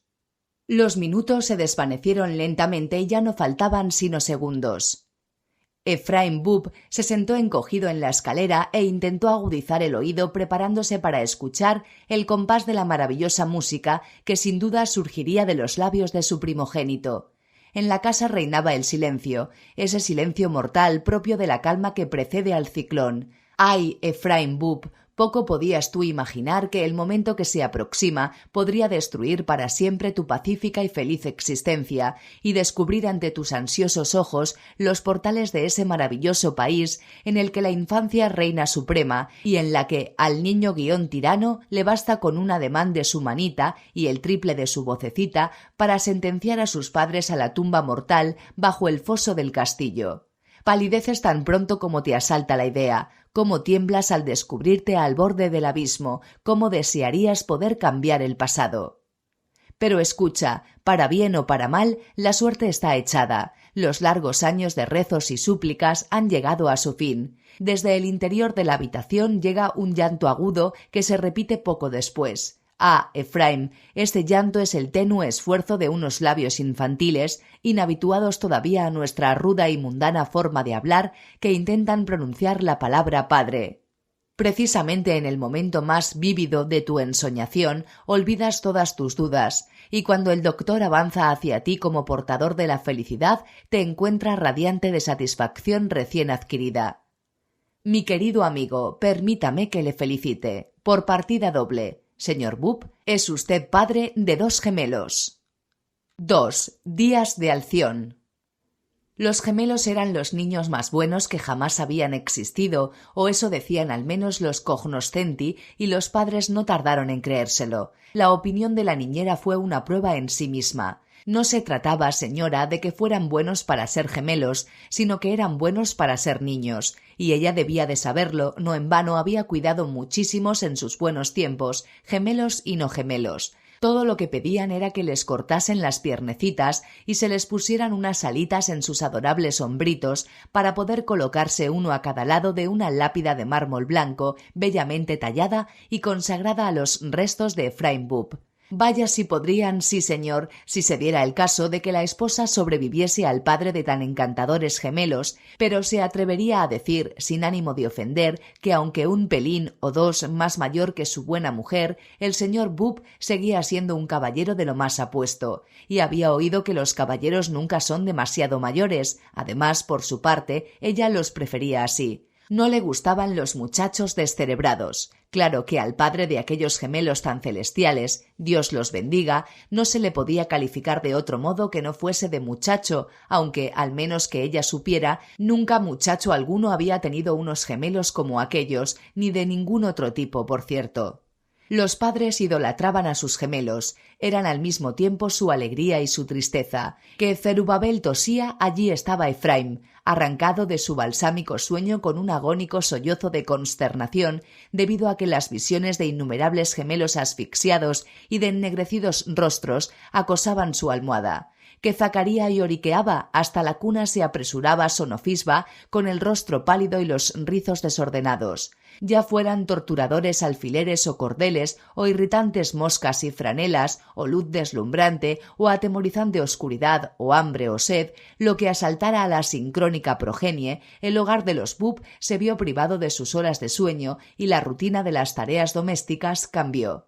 Los gemelos crecieron como uno solo, fueron destetados, les crecieron los dientes y finalmente cumplieron 3 años.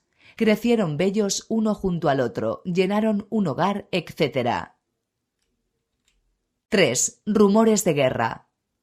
Harry Medford y Tommy Santon vivían en la misma hilera de casas que Efraim Bubb. Los padres de Harry habían construido su hogar en el número 25. El número 27 se veía alegrado por la perpetua luminosidad de las sonrisas de Tommy, y entre aquellas dos residencias, siendo el número de la mansión el 26, Efraim Bubb cuidaba de sus flores. Harry y Tommy se habían acostumbrado desde hacía tiempo a reunirse diariamente. Su principal método de comunicación había sido a través de los tejados, hasta que sus respectivos padres se habían visto obligados a pagarle a Bubb los daños que le habían ocasionado en el tejado y las ventanas de la buhardilla. A partir de aquel momento, las autoridades paternas les habían prohibido que volvieran a encontrarse, mientras que su mutuo vecino había tomado la precaución de tapiar su jardín, rematando las paredes con vidrios rotos para prevenir sus incursiones. Harry y Tommy, en todo caso, al estar dotados de almas valientes y obstinadas y de una naturaleza altiva, ambiciosa e impetuosa, desafiaron las rugosas paredes de los Bubb y continuaron encontrándose en secreto.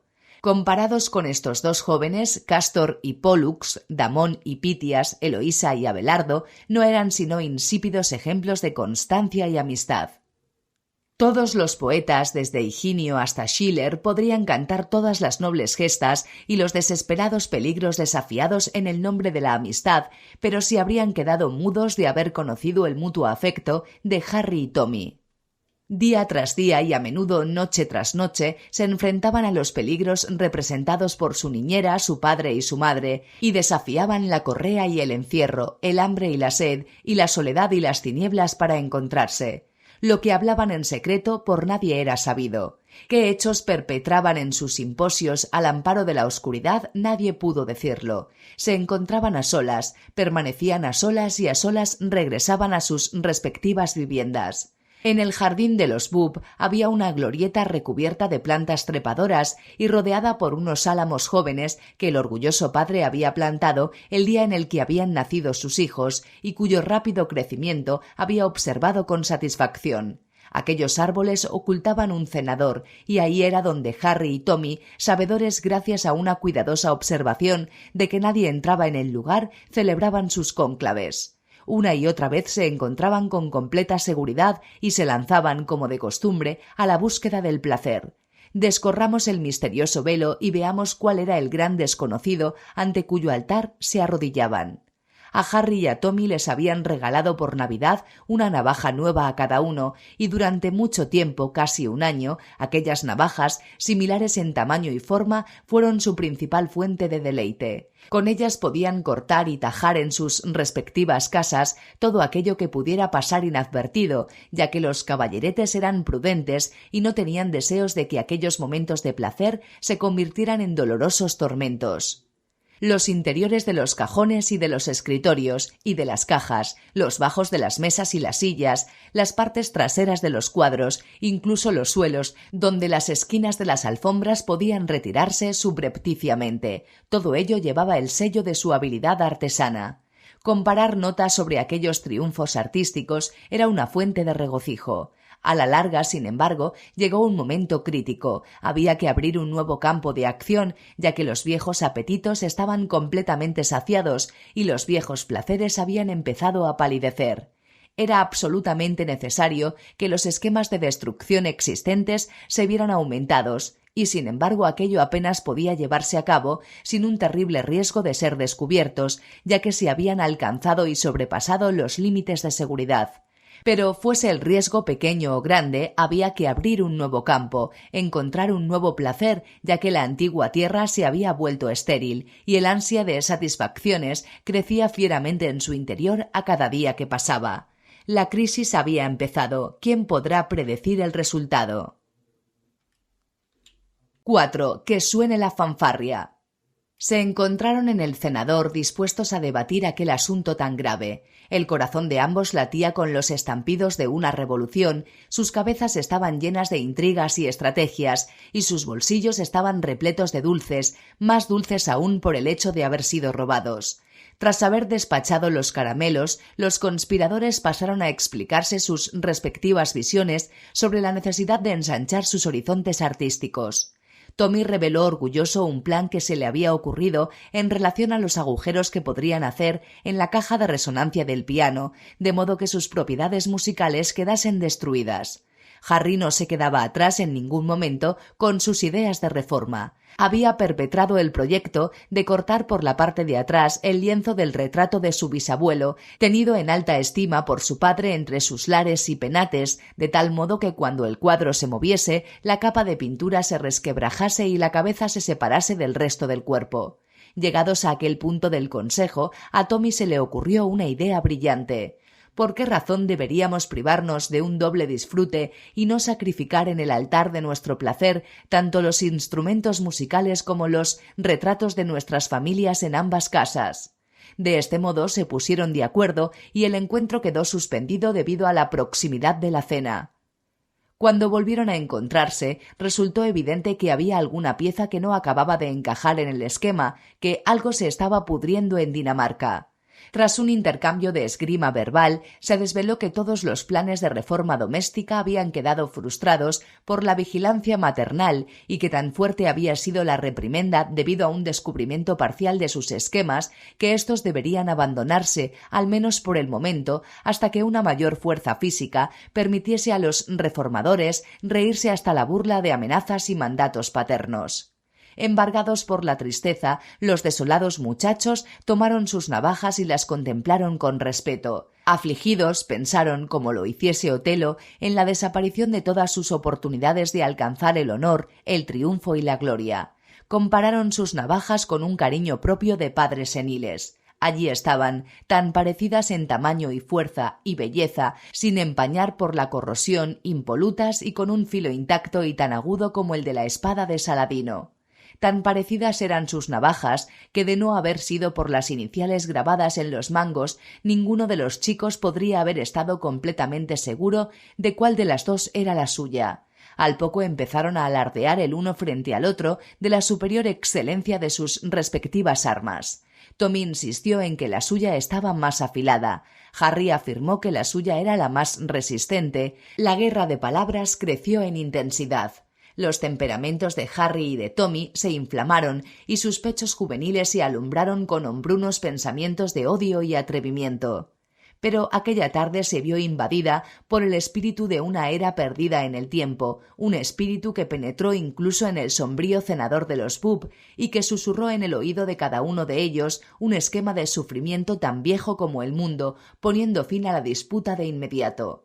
Mediante un solo impulso, los chicos sugirieron poner a prueba la calidad de sus cuchillos mediante la ordalía de la mella.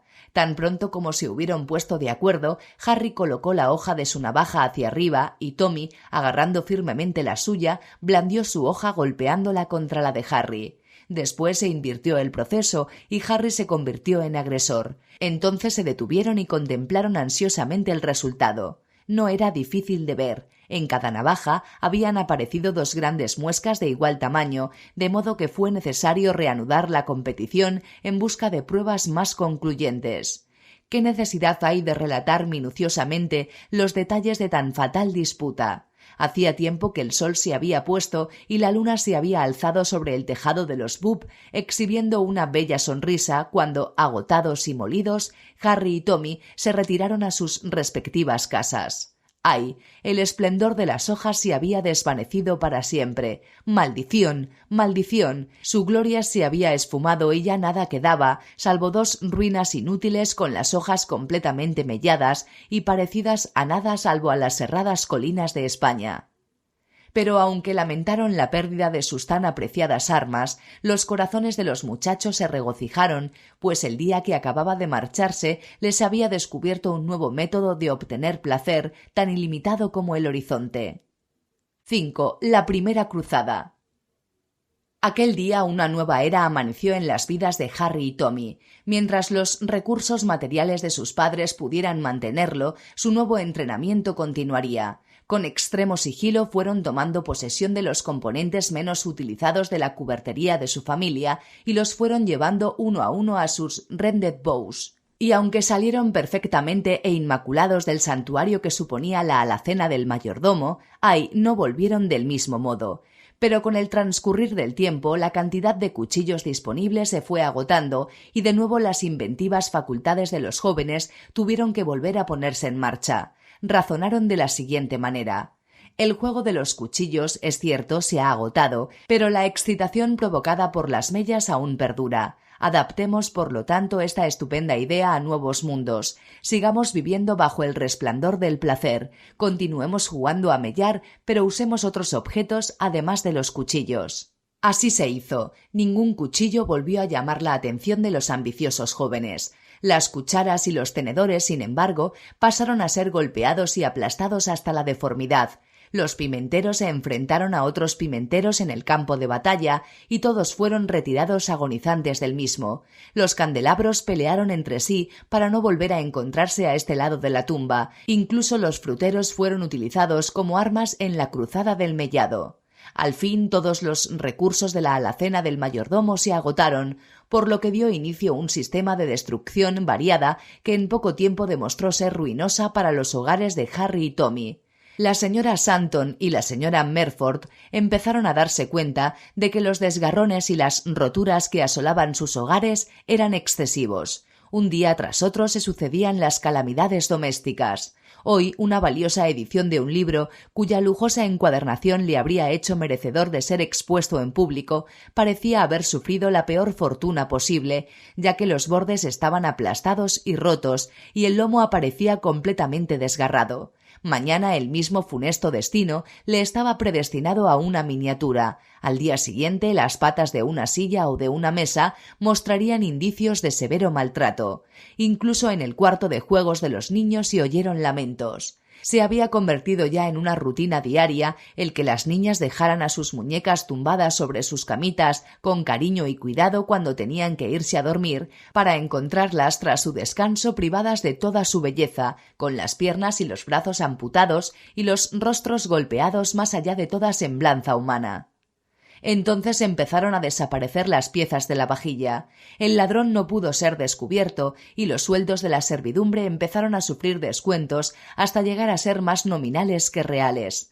La señora Merford y la señora Sandton lloraron sus pérdidas, pero Harry y Tommy rieron con alborozo, cada día más, sobre los despojos que se habían ido acumulando en el bosquecillo de los Bubb.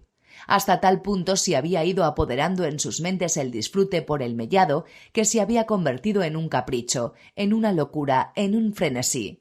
Al final llegó un día funesto. Los criados de los Merford y de los Sandton, hartos del hostigamiento continuo al que se veían sometidos debido a las desapariciones y viendo que la cuenta por las roturas había llegado a exceder sus propios sueldos, decidieron buscar una ocupación en la que, aunque no consiguieran una recompensa o un reconocimiento adecuado a sus servicios, al menos no perdieran ni la fortuna ni la reputación que les pudiera quedar. Por lo tanto, antes de hacer entrega de las llaves y de los bienes confiados a su cuidado, procedieron a realizar una cuenta preliminar por su parte para asegurarse de la corrección de lo acreditado. Intensa fue su inquietud cuando pudieron apreciar el verdadero alcance del caos que se había desencadenado. Terrible fue su angustia ante el presente, amargos sus pensamientos sobre el futuro. Sus corazones, derrotados por el peso del infortunio, les fallaron. Se embotaron sus cerebros, que habían conseguido derrotar a enemigos más peligrosos que la pena, y se derrumbaron sus fornidas figuras sobre los suelos de sus respectivos Sancta Sanctorum. Ese mismo día, algo más tarde, al ser requeridos sus servicios, se les buscó de una punta a la otra de la casa, hasta que se les encontró en el mismo lugar en el que se habían derrumbado. Pero ¡ay la justicia! Fueron acusados de haberse emborrachado y de haber destruido deliberadamente, mientras se hallaban en aquel degradante estado, todo aquello al alcance de sus manos. ¿O es que acaso no se hallaban las pruebas de su culpabilidad presentes en todo lo que habían destruido? Entonces se les acusó de todos los males que habían afligido a las dos casas, y ante su indignada negativa a reconocerlo, tanto Harry como Tommy, cada uno en su casa y de acuerdo a su plan de acción, dieron un paso al frente y aliviaron a sus mentes del mortal peso que durante tanto tiempo les había afligido. Su historia fue que una vez tras otra habían visto a su mayordomo, cuando pensaba que nadie les estaba mirando, chocando entre sí cuchillos en la alacena, sillas y libros en el salón y el estudio, muñecas en la habitación de juegos y platos en la cocina. Después de aquello, los señores de cada casa se mostraron inexorables e inamovibles en sus demandas por el cumplimiento de la justicia. Cada mayordomo fue condenado ante la ley bajo los cargos de embriaguez y destrucción intencionada de la propiedad privada. Aquella noche Harry y Tommy durmieron plácida y dulcemente en sus camitas. Los ángeles parecían susurrarles al oído, ya que sonreían como si estuvieran disfrutando de un sueño maravilloso.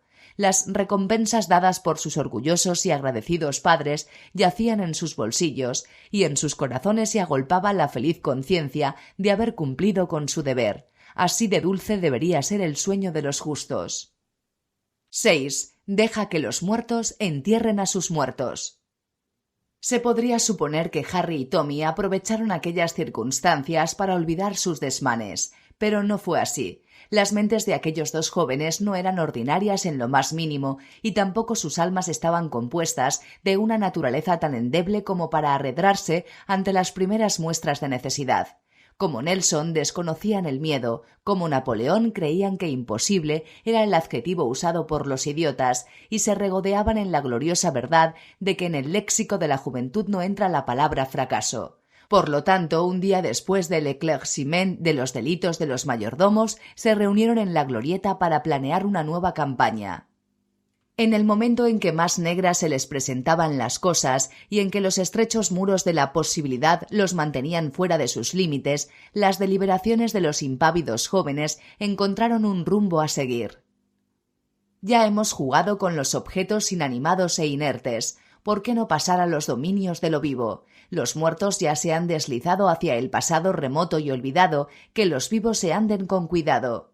Aquella noche volvieron a encontrarse cuando todos los habitantes de las dos casas se hubieron retirado a disfrutar de un balsámico sueño, y nada sino los amorosos maullidos de los gatos nocturnos revelaban la existencia de vida sentiente. Cada uno acunaba entre sus brazos un conejillo y un pedazo de esparadrapo. Entonces, bajo la silenciosa y pacífica luz de la luna, dio inicio una actividad misteriosa, sangrienta y tenebrosa. Lo primero fue tapar con esparadrapo las bocas de los conejos para evitar que hiciesen ruido. Entonces Tommy agarró a su conejo por el escurridizo rabo y balanceó su masa blanca a la luz de la luna. Lentamente Harry elevó a su animal, agarrándolo de la misma manera hasta que ambos quedaron a la misma altura, y lo arrojó sobre el de Tommy. Pero no habían calculado bien. Los muchachos siguieron agarrando con firmeza los rabos de los conejos, pero sus cuerpos se desgajaron y cayeron a tierra. Antes de que las condenadas bestias pudieran escapar, los competidores ya se habían arrojado sobre ellas y, agarrándolas por las patas traseras, reanudaron la prueba. El juego prosiguió hasta altas horas de la noche, y cuando cada chico se retiró arrastrando triunfalmente el cadáver de su conejo favorito hasta depositarlo en su jaula, el cielo oriental empezaba a clarearse con el anticipo del nuevo día. A la noche siguiente reanudaron el juego con un conejo diferente y durante más de una semana, hasta que las jaulas quedaron vacías de materia prima, la batalla siguió su curso. Cierto es que entre la chiquillería de los Anton y los Merford aparecieron corazones tristes y ojos enrojecidos cada vez que una de las amadas mascotas aparecía muerta, pero Harry y Tommy, dotados del corazón de acero propio de los héroes, ajeno al sufrimiento y sordo ante los sollozos de la infancia, continuaron desarrollando su competición hasta las últimas consecuencias. Cuando se agotó el suministro de conejos, buscaron otro tipo de proyectil y durante los siguientes días la guerra continuó gracias a la colaboración involuntaria de ratoncitos blancos, lirones, erizos, conejillos de indias, palomos, corderos, canarios, periquitos, pardillos, ardillas, loros, marmotas, caniches, cuervos, tortugas, terriers y gatos. De entre todos estos, como podría esperarse, lo más difícil de manejar fueron los terriers y los gatos, y de entre estas dos clases la proporción de dificultad inherente al volteamiento de terriers, comparada con la que suponía el volteamiento de gatos, era la misma que existe entre el lac de la farmacopea británica y el agua que lleva ese compuesto que los repartidores venden al público incauto como si fuera leche. Nota: lac, sucedáneo de la leche. Nota del traductor. Fin de nota. En más de una ocasión, mientras se hallaban absortos en el extático placer que les producía golpear entre sí sus respectivos gatos, Harry y Tommy desearon que la tumba silenciosa pudiera abrir sus pesadas y masivas fauces para engullirlos, pues los felinos no se mostraban pacientes ante las agonías de la muerte y a menudo se desembarazaban de las ataduras dispuestas para garantizar la seguridad de los artistas y se revolvían contra sus verdugos. En todo caso, llegó un momento en el que todos los animales disponibles habían sido sacrificados, pero la pasión por la competición seguía sin apagarse. ¿Cómo acabaría todo? 7. Una nube forrada de oro. Tommy y Harry estaban sentados en la glorieta, abatidos y desconsolados. Lloraban como dos Alejandros que se hubieran quedado sin mundos que conquistar. Al fin, la convicción de que los recursos disponibles para ser golpeados se habían agotado se les hizo completamente patente. Aquella misma mañana habían librado una batalla desesperada y su atuendo mostraba los estragos de la guerra abierta. Sus sombreros habían sido golpeados hasta convertirse en masas informes, sus zapatos habían perdido las suelas y los tacones y tenían los altos completamente desgarrados. Los extremos de sus mangas, sus camisas y sus pantalones estaban hechos jirones, y si se hubieran permitido el masculino lujo de llevar fracs, también estos habrían desaparecido. Ciertamente aquel modo de combatir se había convertido en una pasión absorbente. Durante mucho tiempo se habían visto fieramente arrastrados por las alas del demonio de la lucha, e inútiles incluso en sus mejores momentos habían resultado las incitaciones del bien. Pero en aquel momento, enfebrecidos por el combate, enloquecidos por el éxito simultáneo de todas sus armas y con el ansia por la victoria aún sin saciar, deseaban más fieramente que nunca una nueva forma de placer. Como los tigres que han probado la sangre, ansiaban una libación más potente y abundante. Estando allí sentados, con sus alas convertidas en un tumulto de deseo y desesperación, algún genio diabólico guió hasta el jardín a los brotes gemelos del árbol de los Bub.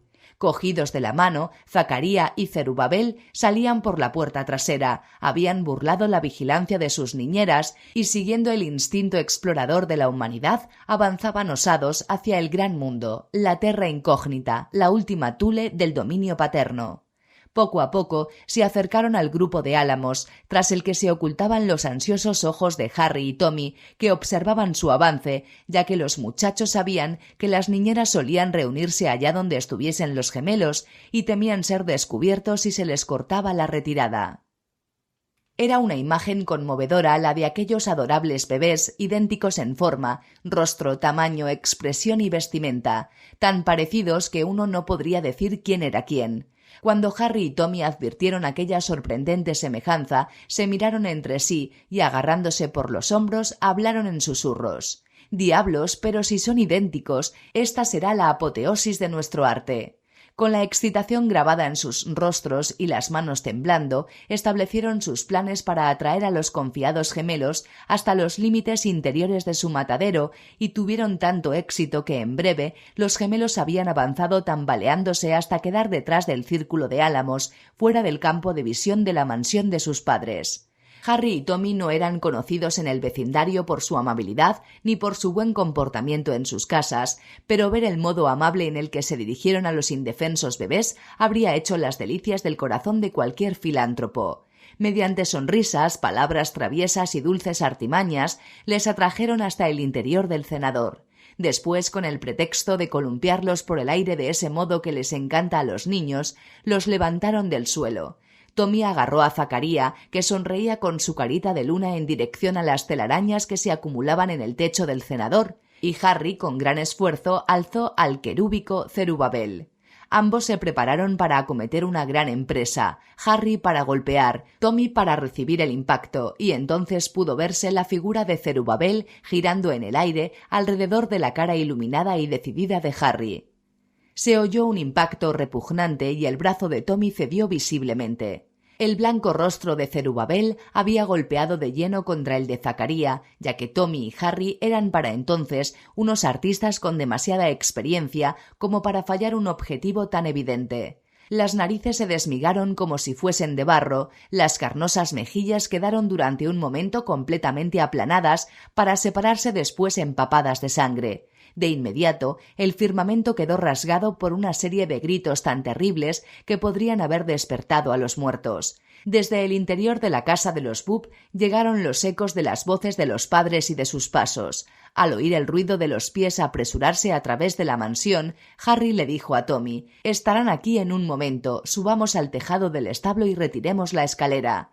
Tommy asintió mediante un gesto y los dos muchachos, despreciando las consecuencias y arrastrando cada uno a un gemelo, ascendieron al tejado del establo con la ayuda de una escalera que solía estar apoyada en la pared y que retiraron en cuanto hubieron llegado arriba. Cuando Ephraim Boop llegó desde la casa en busca de sus queridos niños perdidos, se encontró con una visión que le heló el alma. Arriba, en el alero del tejado del establo, Harry y Tommy habían reanudado su juego. Parecían dos jóvenes demonios forjando un instrumento diabólico, ya que los gemelos eran elevados por turnos y después arrojados con una fuerza fenomenal sobre la forma supina de su semejante. Nadie salvo un padre cariñoso e imaginativo podría llegar a adivinar cómo se sintió Ephraim. De hecho, ver cómo sus hijos, los consuelos de su vejez, sus amados gemelos, eran sacrificados para el brutal placer de unos jóvenes degenerados que ni siquiera eran conscientes de su infanticidio, destrozaría incluso el corazón del más insensible de los progenitores. En vano gritaron Ephraim y Sofonisba, que acababa de llegar hasta la escena con los rizos desordenados, lamentándose por el destino de su desgraciada descendencia y solicitando auxilio. Quiso el infausto azar que nadie más que ellos pudiera ver aquella carnicería o escuchar los chillidos de angustia y desesperación. Ephraim se subió salvajemente sobre los hombros de su mujer para intentar escalar el muro del establo, pero también fue en vano. Frustrados todos sus esfuerzos, corrió hasta la casa y regresó un momento más tarde, portando una escopeta de 2 cañones que cargó mientras corría. Se aproximó al establo y les ordenó a aquellos jóvenes asesinos: «Soltad a los gemelos y bajad aquí antes de que os dispare como si fuerais perros». «Nunca», exclamó el heroico dúo al unísono antes de continuar con su horrible pasatiempo, multiplicando su entusiasmo al saber que los atormentados ojos de los padres lloraban a causa de su alegría. «Entonces morid», chilló Ephraim al descargar sus 2 cañones, derecho e izquierdo, sobre los competidores. Pero, ¡ay!, el amor por sus pequeños hizo temblar aquella mano que nunca antes había vacilado. Cuando desapareció el humo y Ephraim se hubo recuperado del retroceso del arma, oyó unas estruendosas risas de triunfo y vio a Harry y a Tommy completamente ilesos, agitando en el aire los torsos de los gemelos. El cariñoso padre les había volado la cabeza. Tommy y Harry chillaron de gozo y tras jugar a lanzarse los cuerpos durante un rato, vistos únicamente por los ojos del infanticida y de su esposa, los arrojaron al vacío. Ephraim se apresuró a coger aquello que una vez había sido Zacaría y Sofonisba le siguió frenética para intentar detener la caída de los restos de su amado Zerubabel. Pero ninguno de los dos padres tuvo en cuenta el peso de los cuerpos y la altura desde la que habían sido arrojados. Dado que ignoraban una fórmula dinámica de lo más simple, intentaron realizar una operación que la calma y el sentido común, unidos al conocimiento científico, les hubieran revelado como imposible. Las masas cayeron y Efraim y Sofonisba murieron a causa del impacto con los gemelos, quienes de este modo se convirtieron en parricidas a título póstumo. Un juez de instrucción de lo más espabilado declaró a los padres culpables de infanticidio y suicidio gracias a las pruebas aportadas por Harry y Tommy, quienes juraron, aunque de mala gana, que aquellos monstruos inhumanos, enloquecidos por la bebida, habían asesinado a sus retoños al dispararlos al aire con un cañón posteriormente robado que los había hecho caer sobre sus cabezas como si de maldiciones se tratase, y que luego se habían matado el uno al otro, suis manibus, con sus propias manos. En consecuencia, a Efraim y a Sofonisba Bub se les negó el solaz que otorga un sepelio cristiano y fueron entregados a la tierra sin mayor ceremonia que la de atravesarles el cuerpo con una estaca para que quedaran bien clavados en sus impías tumbas, por lo menos hasta el día del juicio. Tanto Harry como Tommy fueron recompensados con honores nacionales y fueron armados caballeros sin que su tierna edad supusiese un inconveniente. La fortuna pareció sonreírles en los años que siguieron. Alcanzaron una edad considerable gozando de buena salud y fueron respetados y apreciados por todos. A menudo en las doradas vísperas del verano, cuando la naturaleza parecía descansar, cuando se abría el barril más añejo y se encendía la lámpara más grande, cuando las castañas se asaban sobre las brasas y el cabrito giraba sobre el espetón, cuando sus bisnietos pretendían reparar una armadura imaginaria y guarnecer el penacho de un imaginario casco, cuando las lanzaderas de las buenas esposas de sus nietos destellaban en sus telares, los dos viejos acostumbraban recordar, entre gritos y carcajadas, la historia de los dualistas o la funesta muerte de los gemelos.